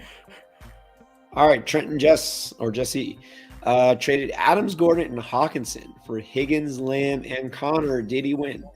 I think so. I mean, Adams is a stud, but I think Higgins is a stud too. I think Lamb is a stud. Gordon looks like he's going to be on the waivers pretty soon. Hawkinson, like whatever. Like, come on, he had one good game, and every other game's been terrible. Connor, I'm not really into Connor, but whatever. You got Higgins and Lamb for Adams, and I think that's more than enough. So I like that trade for you. I mean, Gordon and Connor are both kind of whatever, but between the two, probably Connor has more value. And then Hawkinson, no, you got 2 stud receivers for a stud receiver and an okay tight end. You won. Yeah. All right, let's see. I've seen this question a few times, so let's answer this. Is Pittman worth Kirk and Etienne? Do you really want 2 Jaguars? He's worth more. He's worth more to me. I mean, again, double-digit PPR points in every game but one. 26 over 14 in 3 of his 5 games, over 26 in 2 of his games. Like, the dude's a stud, and I think we can put to bed this whole, like, Matt Ryan can't support him. Matt Ryan can support him. Kirk, to me, like, Etienne could break out, but he could just get stuck in a Doug Peterson, running back by committee. So, to me, I'm keeping Pittman. Yeah. I'd rather have Pittman, and Jason Rodriguez agrees. He said Pittman is worth the entire Jaguars team. I can't disagree. All right. The Don fell to 2-4, starting to feel desperate. That's not good. Okay. Don't trade away Eckler. Yeah, I don't think you lost because of Eckler. Okay, Evans and Lockett let me down. Look, Evans will be fine. He's not going to be, go off every week. But I guess talk about this. Yeah, this isn't the time to trade like you're probably your best player. I'm guessing if you're 2-4, I'm guessing Eckler is your best player. You need to do something probably, but I mean, you got Evans, he's great. Lockett is going to be what Lockett is going to be, right? We got to realize this guy's over 30 and he's attached to Geno Smith. He's not going to go off every week. He didn't even do that with Russ when Russ was like in his prime and good. So no, don't. I mean, yeah, if you could trade Eckler and still get like Damian Pierce and let's say CeeDee Lamb, where you're not really taking a huge hit at running back and you're getting a stud wide receiver, then sure. But I don't think anybody's going to do something like that. So that's the only way I would say trade Eckler. Yeah. And Joey, just so you know, because we just talked about this one, right? We talked about Eckler for Fournette and Samuel. Joey, we didn't skip your question. Hope you listened. Guys, I know we're a few minutes behind, so stick around. We're going in order. But we said if it's Deebo Samuel, do it in a heartbeat. Yeah. If it's Curtis Samuel.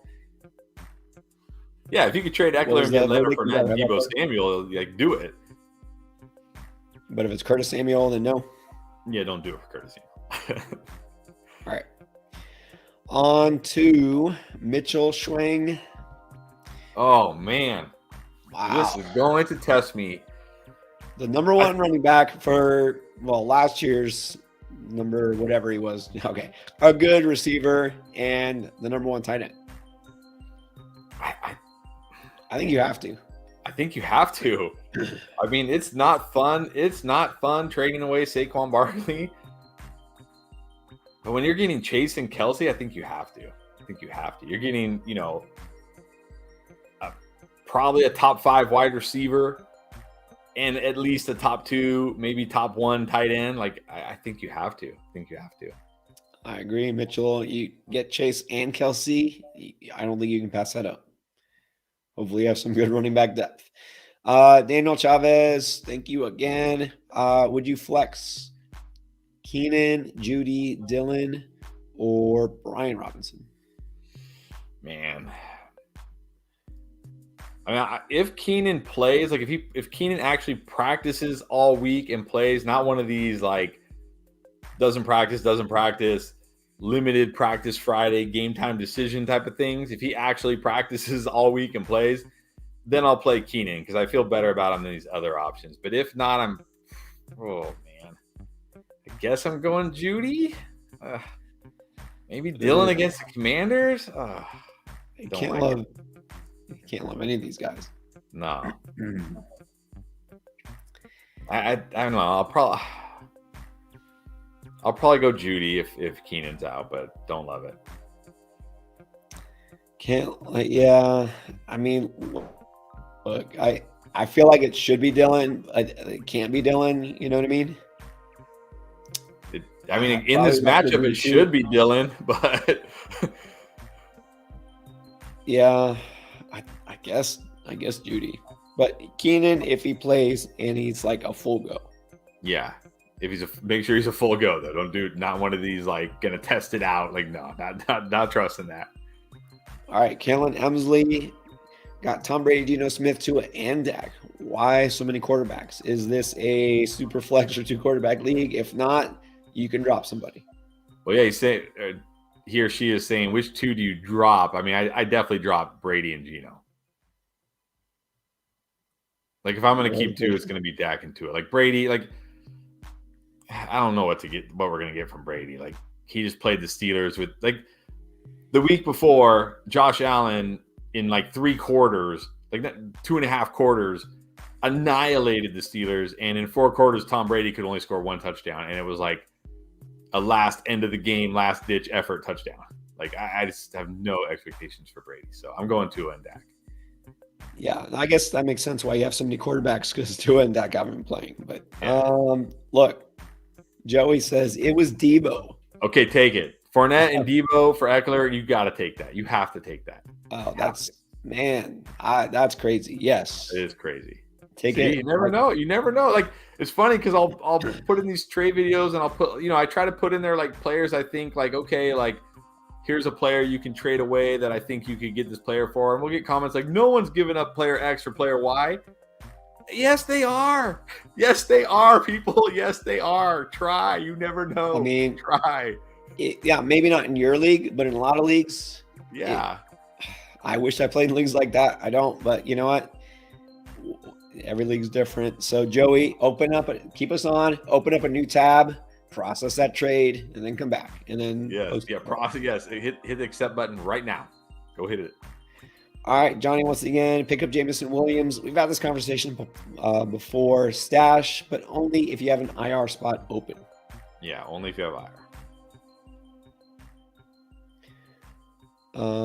Okay, we already had that question. Henry Odom, welcome back, Henry. No, thank you.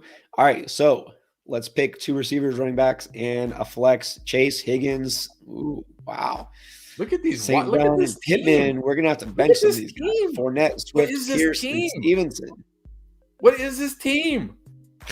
This is like the fantasy football all-stars. Like you just have a fantasy football all-star team. What is this? This is crazy. How do you pick 2? Well, at running back, I mean, I guess you got to go Fournette and Swift, but it really is not fun. I mean, Pierce and Stevenson? What? And then I mean you gotta play Chase and Higgins, but how do you bench St. Brown? How do you bench Pittman? How do you bench these guys? What is this team? I don't understand this team. This is like, you know what I would do if I had this team? I would just put like a dartboard up with all the players, and I would just throw, and whoever landed on, that's just who I would play that week. I wouldn't even care. I'd be like, oh, I guess I'm playing playing Pittman and Higgins, and I'm playing Pearson and Stevenson. Okay, great. Like just. You basically can't even make a wrong decision here. Like, there's no wrong decision. This is insane. I mean, you could, but it wouldn't be your fault necessarily. Look, I'll say, and someone in the Discord, I said this because they had a kind of a similar receiving core. I'm putting the Sun God 4th because he may not be 100%, but also tougher matchup, Dallas defense. I got to start my Chase and Higgins. I got to start my Bengals against the Falcons. And then Pittman's such a smash spot too. So if I have to bench a receiver, it's going to be St. Brown. And then I would go Fournette and Swift. Yeah, but man, that means you got to bench St. Brown, Damian Pierce, and Ramondre Stevenson this week. That, like, your bench could beat a lot of teams. Well, you know what? I know it would probably be safer to put Stevenson over Swift, but I mean, it probably would be, because when you have a team like this, you don't need to take risks, right? You don't need to risk Swift like not being 100%. Right. Just put Stevenson in there, or even Pierce. Even Pierce. I mean, or Pierce. You know what? Just congratulations on the win. Yeah, like it doesn't even. Yeah, exactly. Jason Ocampo, CEH, or Jamal, another Detroit Lion. I mean, I still got to go CEH, because if I'm banking on touchdowns, which is really all you're banking on with Jamal, I'm going to bank on the guy that's in the Chiefs offense who's going to give him a ton of chances to score. And again, the Niners defense, normally you stay away from that Niners defense. Well, not right now, because they're so decimated by injuries. So I'm going to go CEH. Yeah, I got to go CEH too. Here's an interesting question. I want you to give your response, which I know you're going to say the same thing I would. If we're talking every week flex, I think it's got to be Ken Walker. It's hard to not have a running back who's going to get close to 20 carries. And look, he got 3 targets. He actually got, like, you'll take that. Kenneth Walker getting 3 targets every week, you will take that. There's definitely matchups where I will play Gabe Davis over Kenneth Walker, though, right? When he's in those, spots where he can hit on that big play for sure, then I'll play Gabe Davis. But if we're just talking in a vacuum, I'm playing Kenneth Walker every week over Gabe Davis. But my question is, you're saying flex for the rest of the season. Like, why do you have to decide now? Like, that's a flex spot. Exactly. You're supposed to switch it up every week, Yeah, exactly. I'm going to play matchups here, and like when Gabe Davis is playing, some terrible defense that Josh Allen can just chuck home runs to him, like the Steelers. Yeah, I mean, this week it's an easy choice because Gabe Davis has a bye. So, well, and not only that, Kenneth Walker gets the Chargers. Right. Kenneth Walker smash week incoming. Okay, circling back to Sun AAA. Okay, you're gonna have to remind me on the question here. I'm old; my memory's not that good. No, I know, me too. All right, so I'm gonna go back. Okay, so keep this in mind. On the bench has Brian Robinson and CEH. Okay. So, by the way, guys, we have a lot of comments. We're trying to catch up, but here we go. I can definitely start. I'll start CEH over Eno, definitely. I mean, Yes. Eno, you're pretty much just hoping for a touchdown. Like, right? You're just hoping for it. Same with Brian Robinson. You're just hoping for a touchdown. If I'm hoping for a touchdown, the guy who's got the best chance is CEH, especially this week. So I'm going to go CEH. Yeah, definitely CEH over Eno. All right, Cody wants to know trade Swift and Lockett for Gallup and Dalvin.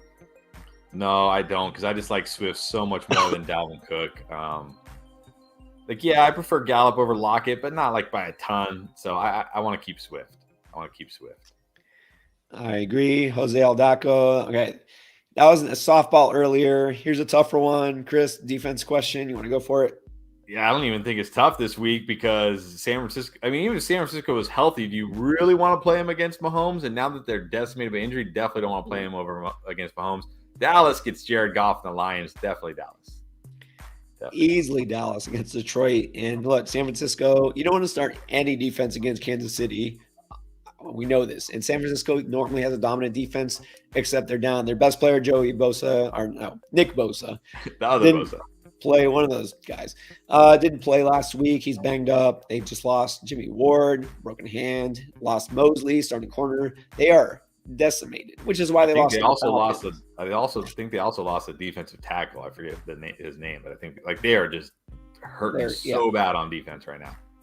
Yeah. So easily, that was actually easier than the last one. All right. Yeah. Austin again. RB2, wide receiver 2 league. Okay, you got Chase, got Pittman, got Fournette, got Pierce. Flex Stevenson, Walker, or Olave. All right. This is not a softball at all. This is some hardball. Oh, this is close. This is close between Stevenson and Walker for me. Oh man, they're both in such good. It's so hard to bench Walker this week. I know they're both in such good spots. And we talk about the Bears; they haven't given up a lot to wide receivers because teams just run all over them, like no problem. Like teams just run wild on them. They don't have to throw, right? They're just like just go nuts. Man, but Walker against the Chargers, they just go nuts against the Chargers too. So I don't know. It's so close. It's tough. Look, the Bears have actually given up more rushing yards to running backs than the Chargers, but the Chargers give up more yards per carry. That's the thing. And Walker has that breakaway home run ability.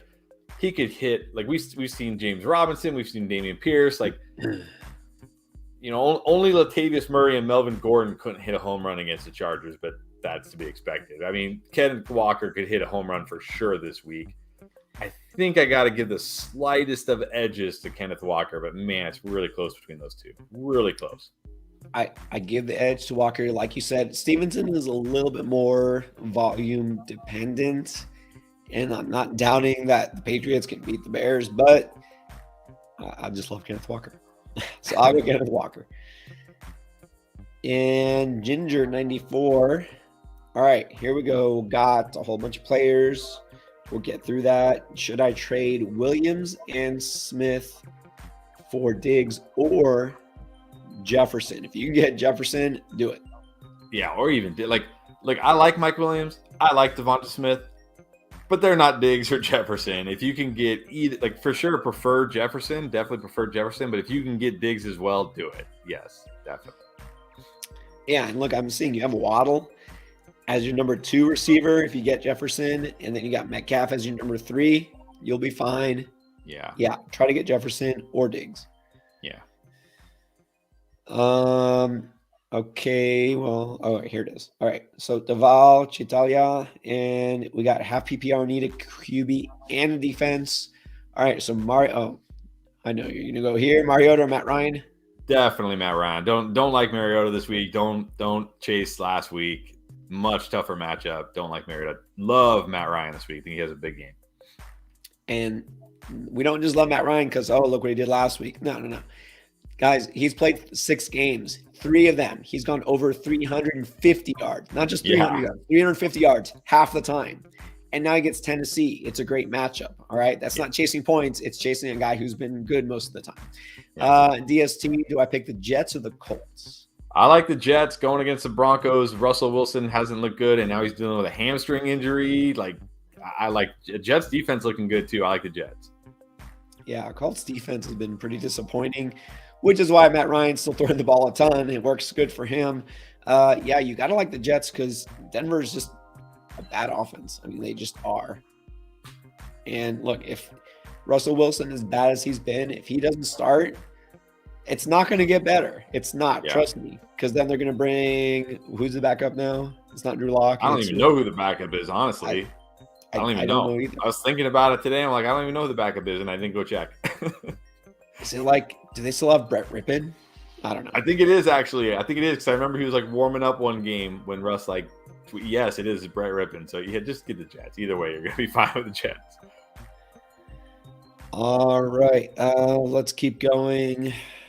By the way, it's a good time to stop and remind you guys, if you haven't already, hit subscribe. We appreciate it. If you want to join us Sunday mornings for our Start Sit show, which we do on Saturday nights, but we do a private one for our patrons where we talk about everything that matters for your team. Patreon.com/fantasyfootballendgame. We're going to try to get to as many comments as possible. Let's keep it going. While I keep looking for the next super chat. What do you think about this? Coming off that game, Justin Herbert, inconsistent, but still elite. Yeah, this is you know what worries me about Justin Herbert? And I tweeted this out last night. I'm sure none of you follow me on Twitter because why would you ever tweet? He has the second fewest yards ever in a game for a quarterback that attempted over 57 passes. 238 yards on 57 attempts. Like, they don't. I mean, I get that Mike Williams was being guarded by Patrick Surtain, but like Josh Palmer can't run more than 5 yards. Like Gerald Everett can't run more than 5 yards. Like everything is just dink and dunk. Like they're in the 2-minute offense, and their 2-minute offense is dump it off to Austin Eckler. That is their 2-minute offense. It's horrible. This is what concerns me about Justin Herbert. I don't know if it's him. I don't know if it's a play calling. I don't know what it is. But he just doesn't take a lot of shots anymore. Everything is just short passes. So you still got to treat him like an every week start at QB, but just he's probably not going to be one of those elite, like those guys like Lamar, Allen, Mahomes, one of those guys. At least not this year.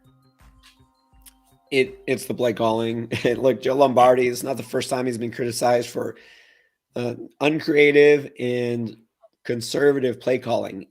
I mean, you have an elite quarterback, you have good weapons, and he doesn't know how to use them. So I don't know if that's going to change. That's a problem. Isaac Medina, 12-man standard, got a pretty good team. That's a really good team if A-Rob is your second receiver, that's not good. But you got good running backs. You got Hopkins now. Okay, so which running back should I trade for another top receiver? Well, I mean, this is one time because you've got CMC and Barkley, plus you've got Walker on your bench, and is that Alec Pierce? I'm going to assume Alec Pierce because it's with the wide receivers. Okay, well then, I mean, you need a wide receiver. Like Adams is great, but after that, like okay, maybe D-Hop will be fine, but you need a wide. Like this may be a time where I might try to move CMC to get a stud. Justin Jefferson, Stephon Diggs, Jamar Chase, like get Cooper Kupp, get a stud. Don't trade him for, don't trade him. Like I love Michael Pittman, but don't trade CMC for Michael Pittman. You know what I mean? Try to get a stud.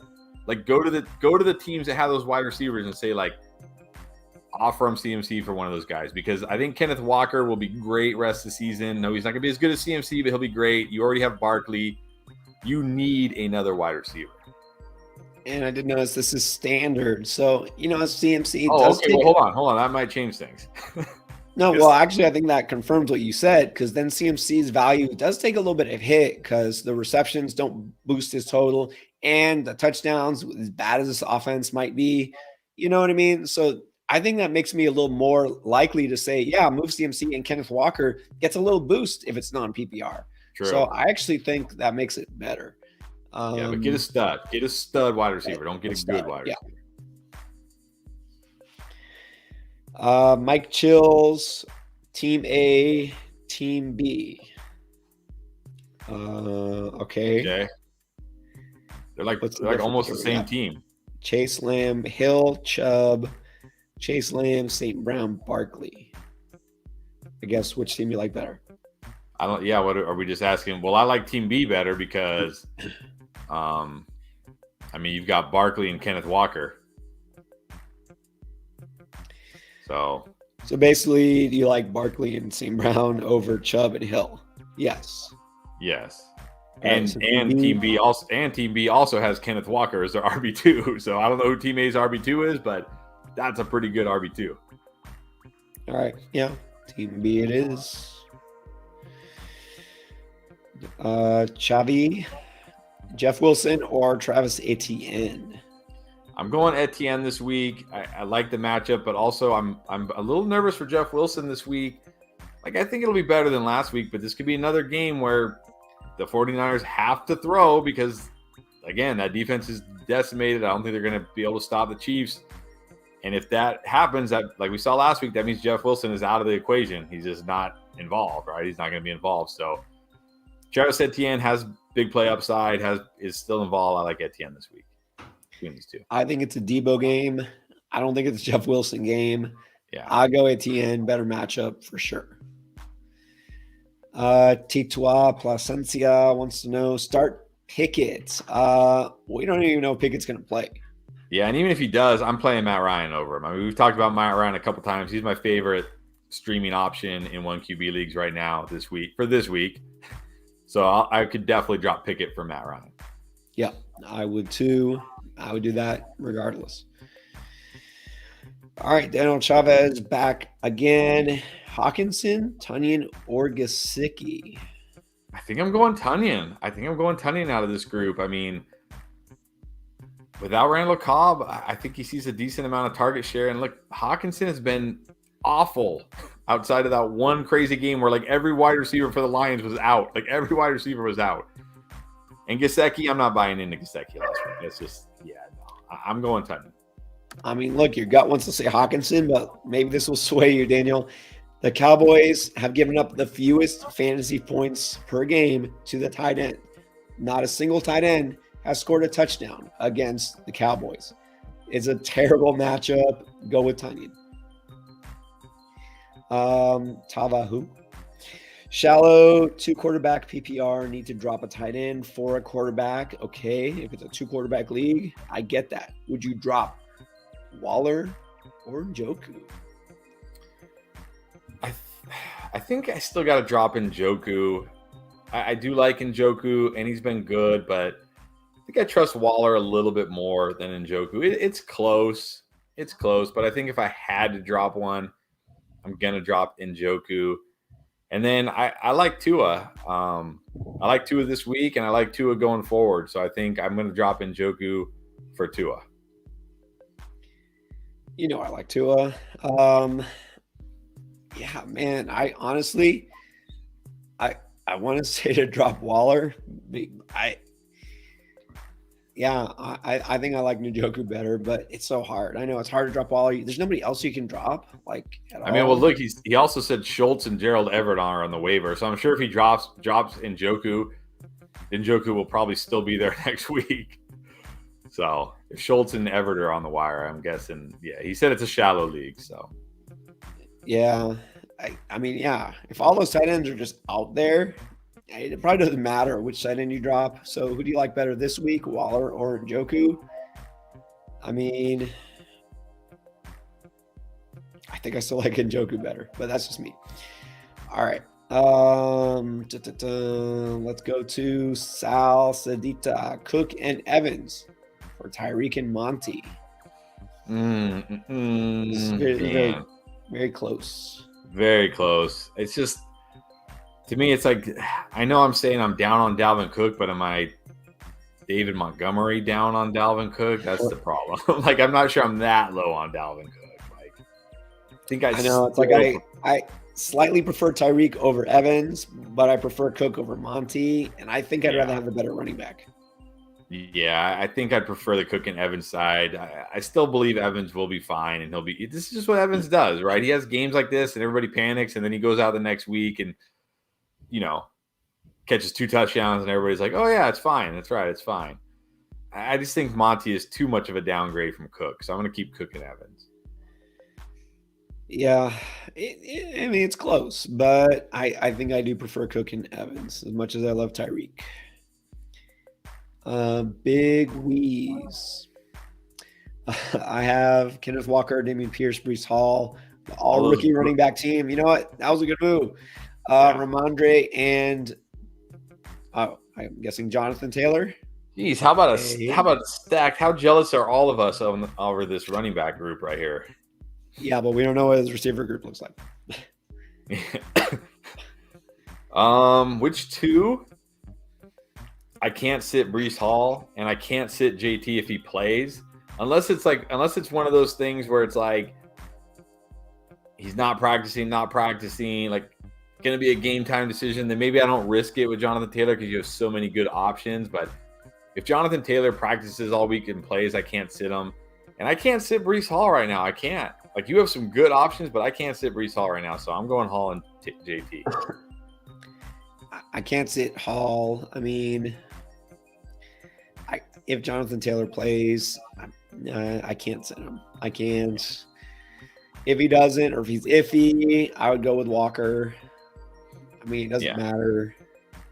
But man, you have good wide receivers. I'm good with like any two of these running backs, honestly. All right, let's see if Jose comes back stronger. All right, now this is not a softball. Not a softball. Not a softball. All right, Rondell Moore or Drake London, who let us down again. Although it wasn't really him, it was Arthur Smith. Well, that's the problem. I'm gonna go Rondell Moore here because at least the Cardinals are throwing, and Rondell Moore is getting targets. The Falcons just do not throw the football. 17 pass attempts last week. Like, what year are we in right now? What year is this? Nobody throws 17 pass attempts. It's crazy. Like, I'll go with Rondell Moore. It should be London, but it's this week. I hate to say it, but I think you got to go Rondell Moore. And then, Nick, I did see your comment. Yes, I do need some tea. My lovely wife was nice enough to make some for me. I'm a coffee guy. You know this. Well, we're both Bang supporters. Bang, if you're out there watching, Bang Energy. Yeah, Bang. Sponsor us. Sponsorship. Let's go. But I'm a coffee guy. Chris not a coffee guy. I got my Death Wish mug, but instead of coffee, it is tea. So I will sip on it right now. Yeah. While you read this question. All right. Running back 2, Damian Pierce or Ramondre Stevenson this week. You're flexing Walker. I mean, again, like, I like both these guys so much this week. Like, how do you bench Damian Pierce? How do you bench Stevenson? I give this slight edge to Stevenson. I mean, I don't think Harris is going to play. Yeah, I mean, I don't think Damian Harris is going to play. He does have the slightly better matchup, so I'll go Stevenson. But, man, it hurts having Damian Pierce on my bench. It does hurt, but, yeah, I go Stevenson. Let's see. All right. Mohammed Rashid joining us again. Thank you. All right. 12-team half PPR Superflex through Rate My Team. All right. He's 5-1, so obviously you're doing something right. Grade this team with Burrow and Jameis, Saquon Swift, I guess Pierce, Sun God, Godwin, Olave, Gabe. That's a pretty good team. I mean, maybe a 9. Trade ideas for Cousins, Brady. Well, that's the thing. Are you saying Cousins and Brady are your other QBs? Because if they are, I feel fine about those guys as my QB too. If you're trying to trade for them, like get one of them. Well, I don't see any. He says it's super flex, but I don't see any other QBs. Because he has Burrow and Jameis, and Jameis has been. Oh, Jameis, there it is. I missed that. Okay, so he's trying. Yeah, because Jameis may not play again this week. We don't know yet. Well, the thing is, like, in the Superflex League, Cousins and Brady have a ton of value. So they're not like easy guys to get, right? They're not just, you can't just give up like, Pickens and get a QB or something. So looking at your team. Yeah, I mean, maybe Dameon Pierce. Because you do have Saquon and Swift. Maybe Gabe Davis, but I don't know if somebody's gonna give up a QB for Gabe Davis in a super flex league, unless like Cousins is their QB4 or something.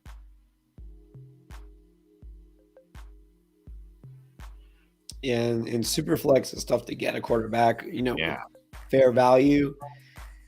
Maybe Gabe. I don't know if I would trade Pierce just because Swift, if he's out again, you have that RB2 in your pocket. It's probably more valuable. And Jameis might be back this week, and if not, next week. So I don't want to overpay for a guy like Cousins, Yeah, and the other thing is it's not 2 QB, it's super flex. So you could always flex like Dameon Pierce in the super flex spot or flex, well, not this week, but you can flex Gabe Davis in the super flex spot, and they can give you more than a quarterback or as much as a good quarterback. So like in super flex, you don't have to have 2 great quarterbacks. It's nice, it's definitely nice, but if the rest of your team is stacked, you don't have to have that second good quarterback. So maybe I would just wait for Jameis to come back. What about this? He's proposing a trade. What do you think? Would you do Jameis and Gabe for Brady? See, now I'm not sure I would. Because now I kind of talked myself out of it. Because look, Brady hasn't been great. And like, again, he played his Steelers team that was more banged up than they were against the Bills, who just rolled the Steelers in like 2.5 quarters. And Brady could only get 1 touchdown, and it came basically at the end of the game when they had to score to tie the game. Like, it wasn't like I don't think I would. I'd just wait for Jameis. I'll just wait for Jameis. I mean, you're gambling that Jameis comes back and stays, healthy, but yeah, I don't think I would either. I don't love Brady that much more than Jameis. I wouldn't do it. Yeah.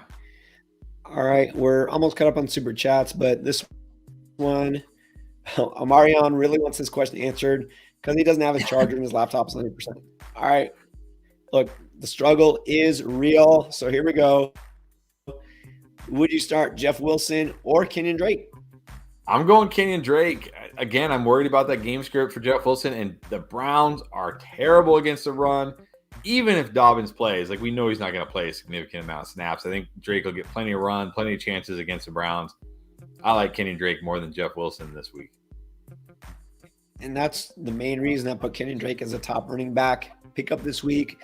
Not because I love Kenyon Drake rest of the season, not because I think he's suddenly going to break out. It's for this week, right? And there's not many other running backs out there. So you roll with him. Better matchup. Dobbins obviously not healthy, so I would go with Kenyon Drake, but just for this week. And then drop Julio for Wandale or Thornton. Yeah. Yes, easily. Drop Julio for insert name. Yes, easily. Both those guys. Yes. Drop Schultz for Gesicki. No, I'm not doing that. I don't believe in Gesicki. I'd rather hold Schultz. I'd rather start Everett. And I'd rather start Everett over Gesicki. Yes. Especially now, Donald Parham, who actually did have some catches last night, is now in the concussion protocol, so don't have to worry about that. And Keenan Allen probably never going to return. No. Yeah. All right, Mario, go find that charger. Chavi again, Pittman, Hopkins, Williams, Sutton, Cooper, pick 2. So I'm assuming Mike Williams because it's wide receivers. Oh man, well I mean, got to start Pittman. It's such a great matchup. Got to start Pittman, and now it's close for me between Williams and Cooper because it's a smash spot for Williams, but it's a great, like, it's hard to bench Cooper. Like, how do you bench Cooper? I like Cooper this week. You can't love Sutton. Williams, hard to bench, but if you have Cooper, I go Cooper and Pittman. All right, so it's close for me between Cooper and Williams, and so I'll make it easy on you, and I'll say Cooper and Pittman as well. All right. Happy paw, just in time for my dog to start barking. Amari and Sutton, speaking of, a good trade for either of these. I mean, I would definitely trade Amari and Sutton for Chase. That's like definitely would do that. The other ones, I don't know. I feel like that might be too much. I mean, I would definitely do it for Chase. I don't know if I would do it for Amon-Ra. Maybe Waddle, but if it was Tyreek, I would say yes. Maybe Waddle, but it still feels like too much. It feels like too much for Waddle. Definitely feels like too much. I'm very high on Devonta Smith, but it feels like way too much for Devonta Smith. Yeah. Chase, I would do it for Chase. That's the only one I would do it for. For me personally, I'm only doing it for Chase. Yeah, I think so. Here's another interesting one. Jacobs and Judy for Waddle and Jeff Wilson. Ooh, boy. And it's half PPR. Man. As good as Jacobs has been. But Waddle is a stud too. Judy, I mean, who knows? But the one thing about Judy is I have more confidence in Judy rest of the season than Jeff Wilson. I just don't have confidence that Jeff Wilson keeps this job for very long. At least we know Judy will always be the wide receiver 2 in Denver. Like, as long as he's healthy. At least we know that, right? As long as he's healthy. Yeah, I mean, that's true. And man, look, you guys, if you've listened to us for a long time or however, well, we've only been a lot, but I've never been a Josh Jacobs guy, but you can't deny that number one, he's getting insane workhorse volume, not just on the ground, but in the receiving game. And number two, he looks amazing. And in half PPR, that does help hurt Waddle a little bit. I mean, Waddle's still like a yard after catch guy, so it's not like he's it's not like last year where it's just he was living off of volume. I think I can't believe I'm saying this, but I think I got to take the Jacobs side. He just looks so good, and it's a half PPR. I can't believe I'm saying it, but I think I got to take Jacobs. Crazy days. Sadly, I agree. I mean, I want the Waddle side, and I'm probably a bigger Jacobs doubter, and I'm a Zamir guy. I want Zamir White to get a shot, but don't look like it's going to happen. So I still think Jacobs Judy is more valuable. Yeah. Stanley, welcome back, Stanley. And the question is CeeDee Lamb, Mike Evans, T. Higgins, Breece Hall, Kenneth Walker, Damian Pierce. Man, there are some stacked teams. Start. Usually can't join us on Saturday. Let's see. Two wide receiver. I mean, I think I gotta go Lamb and Higgins. I cannot bench Lamb against the Lions. Like, cannot do it. So I think I gotta go Lamb and Higgins as my wide receivers. I gotta go Breece and Walker as my running backs, and then oh my gosh, Damian. So it's Damian Pierce versus Mike Evans at my flex. I like both these guys a lot this week. I'll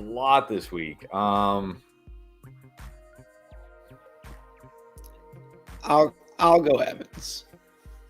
That's where the only reason I'm thinking Pierce is only because your team is so stacked that you don't need like a huge Evans game. You just basically don't need a 4-point Evans game, right? Like you don't need like Evans to go off for 30 for you to win with this team. You just need Evans not to bust. So in a vacuum, I'm picking Evans over Pierce. So, but if you want to play it safe because your team is so stacked and you have upside everywhere, you can go Damian Pierce. We don't play it safe. We play to win. Sure. We play for upside. Upside True. Wins championships. True. I go Evans. All right, Ginger 94. Once again, thank you. I got Fournette for Mahomes and Curtis Samuel. If it's a one QB league, I'm gonna say yes. I don't care how good Mahomes has been. I don't care how good Mahomes will be. Fournette is a stud running back. That's way harder to replace than a stud quarterback. Go stream QB. Get Matt Ryan this week. You'll be fine. So assuming it's one QB, good trade.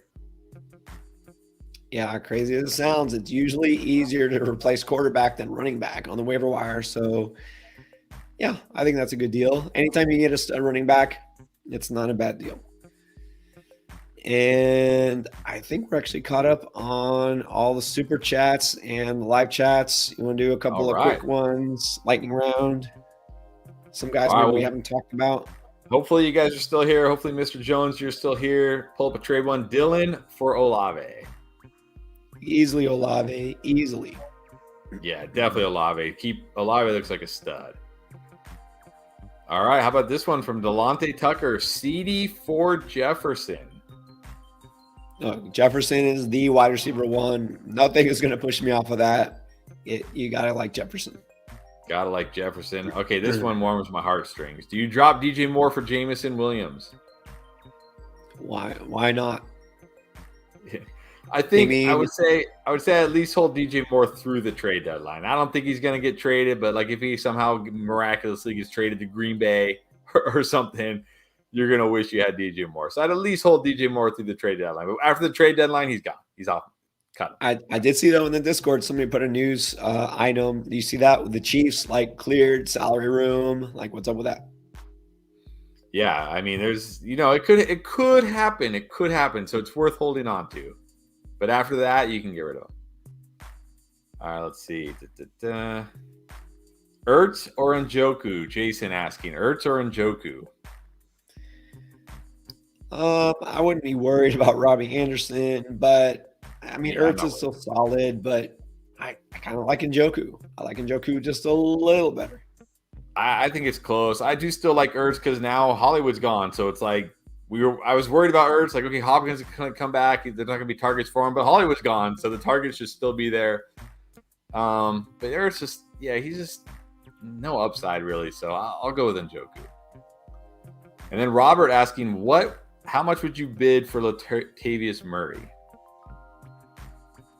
Not too much. I mean, think about how much you might have bid for Mike Boone a couple weeks ago. Yeah. Like if you're desperate for a running back, like desperate, or you just have an empty space on your bench, maybe $4 out of 100. Yeah, very little. Are we higher on DeAndre Swift or Kenneth Walker in non-PPR? It still has to be Swift. I mean, I love Walker, but I think it still has to be Swift because he's got that. Well, they both have big play upside. And, Swift, even though it's non-PPR, he gets more receiving yards than Walker. Yeah.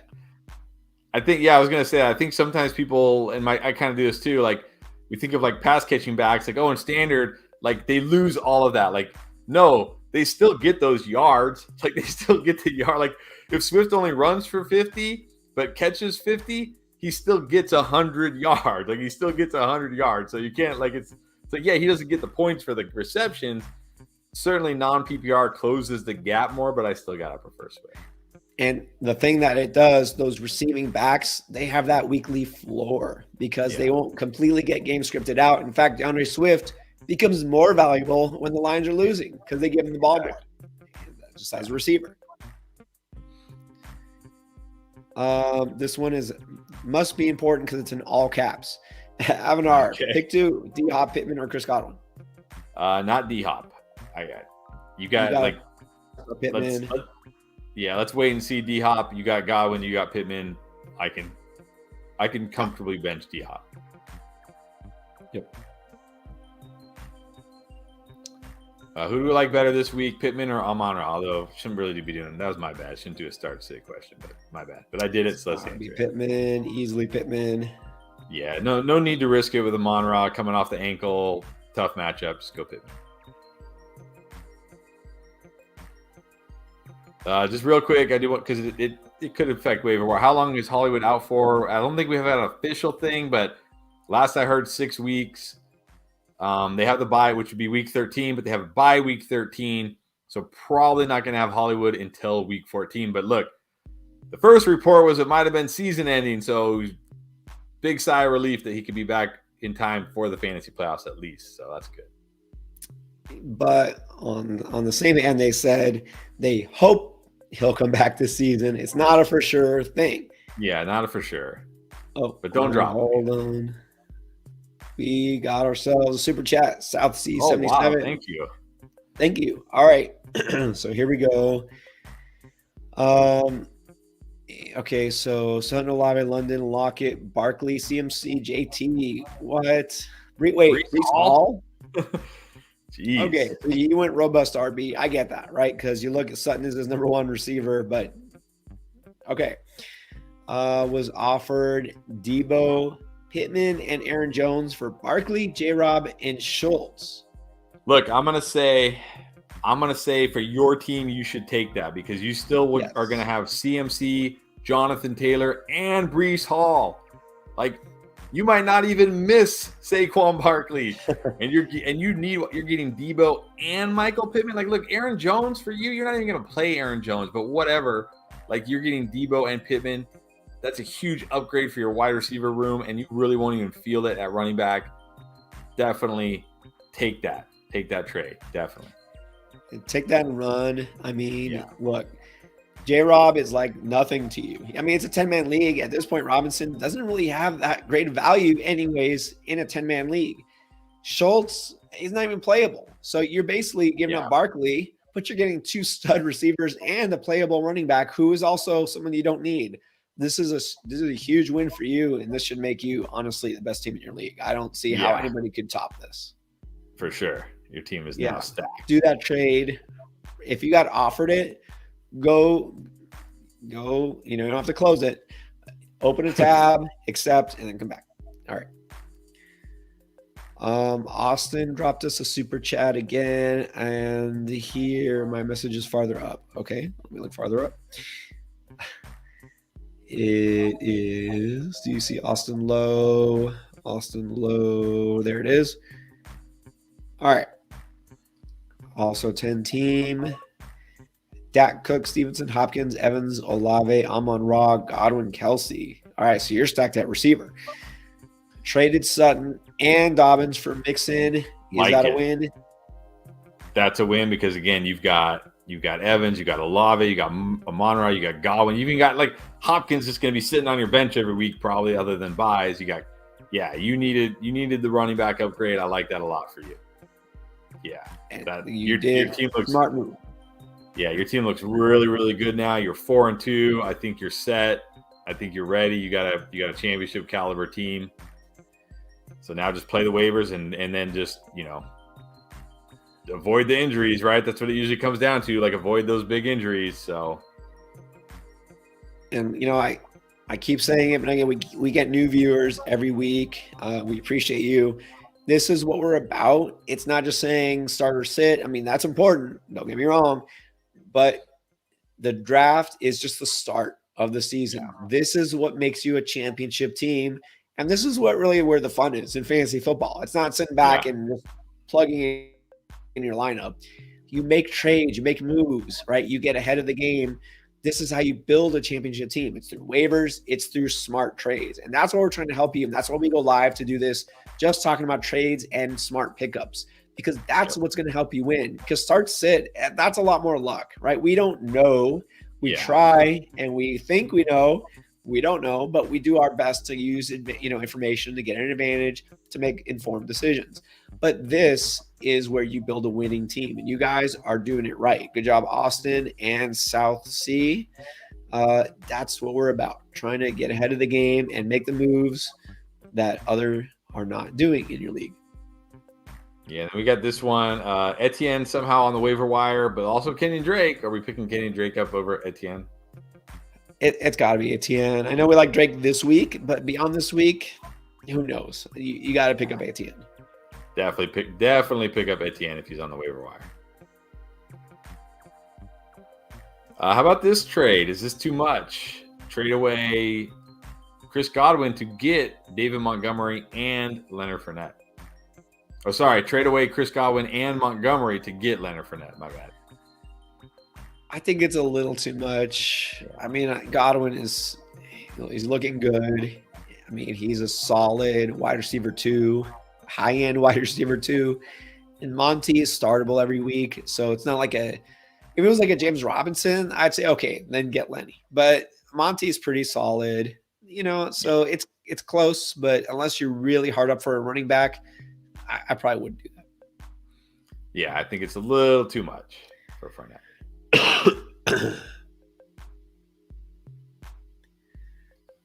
Let's see. All right, we got a lot of these. No, you don't have to hold on to Julio.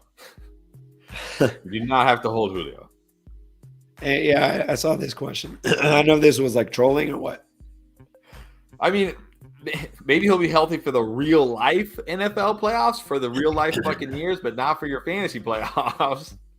Like really, he played one game, got hurt, came back, played, and literally played one snap, and then Todd Bowles is like, he got a little nicked up in the game. I'm like, how do you get a little nicked up? He played one snap, and then we haven't seen him since. Like, no, Julio is dust. He's dust. Yeah. All right, Nick Kyle, 1-5. All right, we need some moves. Should he trade JT for someone else? Well, I mean, look, this might be the week JT comes back. I know the time to trade JT was like last week or the week before when you were, 1-4 or 1-3 and you needed a win. If JT is out this week, then I wouldn't be opposed to trading JT and Sutton for Mixon and Evans because you need points this week. Like you can't have JT giving you another 0. Like you can't go 1-6. Like I don't think I've ever seen anybody come back from 1-6. I'm sure it's happened, but it's very hard to come back from 1-6. So if JT is out this week, then yes, I think trade him and get Mixon and Evans because you need points. You need points this week. You need to win. But I don't mind doing this anyways. JT and Sutton, because Sutton's value is looking lower. Mixon and Evans is a lot safer. So yeah, I would rather have Mixon and Evans. Julio. Oh, sorry, that's not what I want to do. Where is it? Yeah, sell all Broncos. Nice. Julio rise above anything. He's always with us too. Julio time. Yeah, it was 2019. Yeah, it passed a couple years ago for sure. Anthony asking, how do we feel about Kittle? Better. I mean, he's been involved last 2 weeks. He wasn't going to be a blocker all year, guys. Like, okay, yeah, he's getting involved. I think he's fine. I think we can accept that he's not going to be elite maybe this year in this offense, but how many tight ends do you feel better about than him? So I feel okay. Yeah. Yeah, I'm trying to think. Maybe 3? maybe 4? Not a lot. I mean, he's more like a tight end 2 or like a second tier tight end, not an elite tight end, but he's every week pretty much start. I mean, I don't know who you'd start instead of him. Yeah, I like him this week because, again, I think the 49ers are going to have to throw a lot again. Isaac, I'm working on it. Let's see. Okay, we got do you make this trade, Cordero Patterson for Gabe Davis? Yeah, in a heartbeat. Yeah, Gabe Davis, right? Gabe Davis. Give me Gabe Davis. Yeah, give me Gabe Davis. Davis. Look, Dolphin fan, Kyle Burks. I don't care what your question is. Just want to put you up there, give you props. But let's answer this. Miles Sanders or Aaron Jones? This is surprisingly close. I can't believe I'm saying this, but I think I prefer Miles Sanders. He's got 15 plus carries in every game but one, 13 plus carries in the other. He's on an offense that we know can move the ball, can give him chances to score. And I talked about this in the buy low video if you watched it last night or this morning. He's got a defense that gives him positive game script every single game. Like how many games are the Eagles going to be getting blown out in this year? Maybe 0. Like he'll always have positive game script. He'll always get the ball. Great offensive line, great offense. Aaron Jones still last week, A.J. Dillon got more touches than Aaron Jones again. Like it's still he doesn't have to worry about that. I like Miles Sanders a little more. And that's what's weird is I feel like we should be saying that because A.J. Dillon is stepping up. He's not. A.J. Dillon's been a bust, but Aaron Jones also hasn't been great other than like 2 really good games. So it's just Packers aren't what they used to be, like the Bucs aren't what they used to be. The Rams aren't what they were last year. It's like How do you feel about this one from John? Would you give Devonta Smith to get Kenneth Walker? This would be really need-based. Yeah. I mean, it would be like if you need a running back, I don't mind doing this. I mean, you know what? Just without knowing your roster construction, I might do it anyways. It is a little risky because, look, as much as I love Walker, we can't just assume he's going to put up 100 yards and touchdown every week. Yeah. But Devontae Smith doesn't do that either. So these are very similar guys at different positions. I mean, I'd say without knowing your team, yeah. But, only if Walker is a guy you're going to start every week. Yeah, and I'm going to say this, it's a needs base. This is how trade should be, right? Like one team needs a wide receiver, one team needs a running back. One team's deep at wide receiver, one team's deep at running back, so you make this trade. So if you need a running back and you're deep at wide receiver, I think it's a great trade. All right, well, here's a follow-up. Rise above. Aaron Jones for Najee. I'm doing this. Like I know Najee has been a bust, but what are we really expecting from Aaron Jones at this point? Like at least Najee still has the potential to be great. Like he's not competing with anybody. Jaylen Warren 2 touches last week. Jaylen Warren's not touching the ball. The Steelers defense or the Steelers schedule has been brutally hard so far. It gets much easier down the stretch. Look, maybe Najee will be a bust all year, but it looks like Aaron Jones is going to be a bust all year too. So give me the guy who at least has potential not to be a bust. Najee's the guy. Like, I never bought into Jaylen Warren, whatever. Okay. I don't mind buying low on Najee, and I feel like Aaron Jones, that's kind of what he is. So I would take the chance on Najee. I would. Yes. Yeah. So I don't mind that. Would you trade Dalvin Cook for Devontae Adams? I mean, if you're getting Adams, definitely. This is how you sell high on Dalvin Cook. You sell him to somebody who thinks Dalvin Cook is still an elite fantasy running back when he's not, and you get an actual elite fantasy wide receiver. Yes, good job. Get Devontae Adams. All right, and I think let's end on this. It's our super chats, our last one. Chris, I'm going to take one more sip of my tea. I'm going to let you read this question. Okay. Oh, gosh. We just got a kicker super chat? Okay, but can we refund them? Is there a refund button? Are we able to refund them? Or can we do that? You didn't see the options. I don't even know who these people are. Who are these people? Pusey or say it phonetically. Oh, geez. Okay. I got it. No, those were $2. Very well spent. Good job. All right. You know what? Yes. Good question. I get it now. I'm like, who are these? I don't even know. Like, I'm like, I don't know kickers. So maybe these are really kickers because I don't even look at kickers. See, it was well spent. That was good totally job. Very well done. Good job. All right. No, guys, honestly, thank you. You're not an idiot because you're here, and that means you want to make smart decisions. He just traded away, or she traded away Gabe Davis for Etienne. I don't mind that. Etienne, look, that could wind up being a good move for you. Yeah, I think you maybe could have got a little more for Gabe Davis, but I don't hate it. I still think Etienne has breakout potential. And if you're deep at wide receiver, if you're stacked at wide receiver, and Gabe Davis is just going to sit on your bench, then you might as well go get an RB with potential. Yeah. And my wife wants you to know that kickers matter. I wonder if she got the joke. I don't know if she saw that. By the way, Chris, let's end it on this. Basketball, NBA, the season starts tonight. NBA is starting. I'm trying to get into the Lakers this year, but we'll see. You know what the big problem is? Like, maybe this is just how every network is now. I can't even watch the Lakers anymore. Like, the only way you can watch the Lakers is if you have Spectrum cable. That's it. And I don't. So I can't even watch the Lakers anymore. Literally can't watch them. What's that? You literally can't watch them. No, you have the only time you can watch it is when they're on like TNT. Which is like, they are on TNT quite a bit because they're the Lakers, but still, it's like you can't even watch it because you have to have Spectrum cable, and I don't. So, whatever. There are ways around that. I've been told. I don't know. I used to get the True. NBA package, but I don't have time to sit and watch all those NBA games. Yeah. So I watch the Heat. I'm a Heat fan, of course. Makes sense. I watch them when they're on national TV. But honestly, like when the playoffs come, that's when I get into NBA. But Exactly. Doesn't even matter. just a reminder. Yeah. Well, it was. You're right. You know, I said, can I refund this? But now I'm glad I didn't because it's well worth the $2. Yes. All right. Chris is going to go not watch the Lakers. And I don't know what I'm going to do. I'm going to drink some more tea. All right. So, guys, we will be with you live on Saturday evening. And that's the Start Sit show.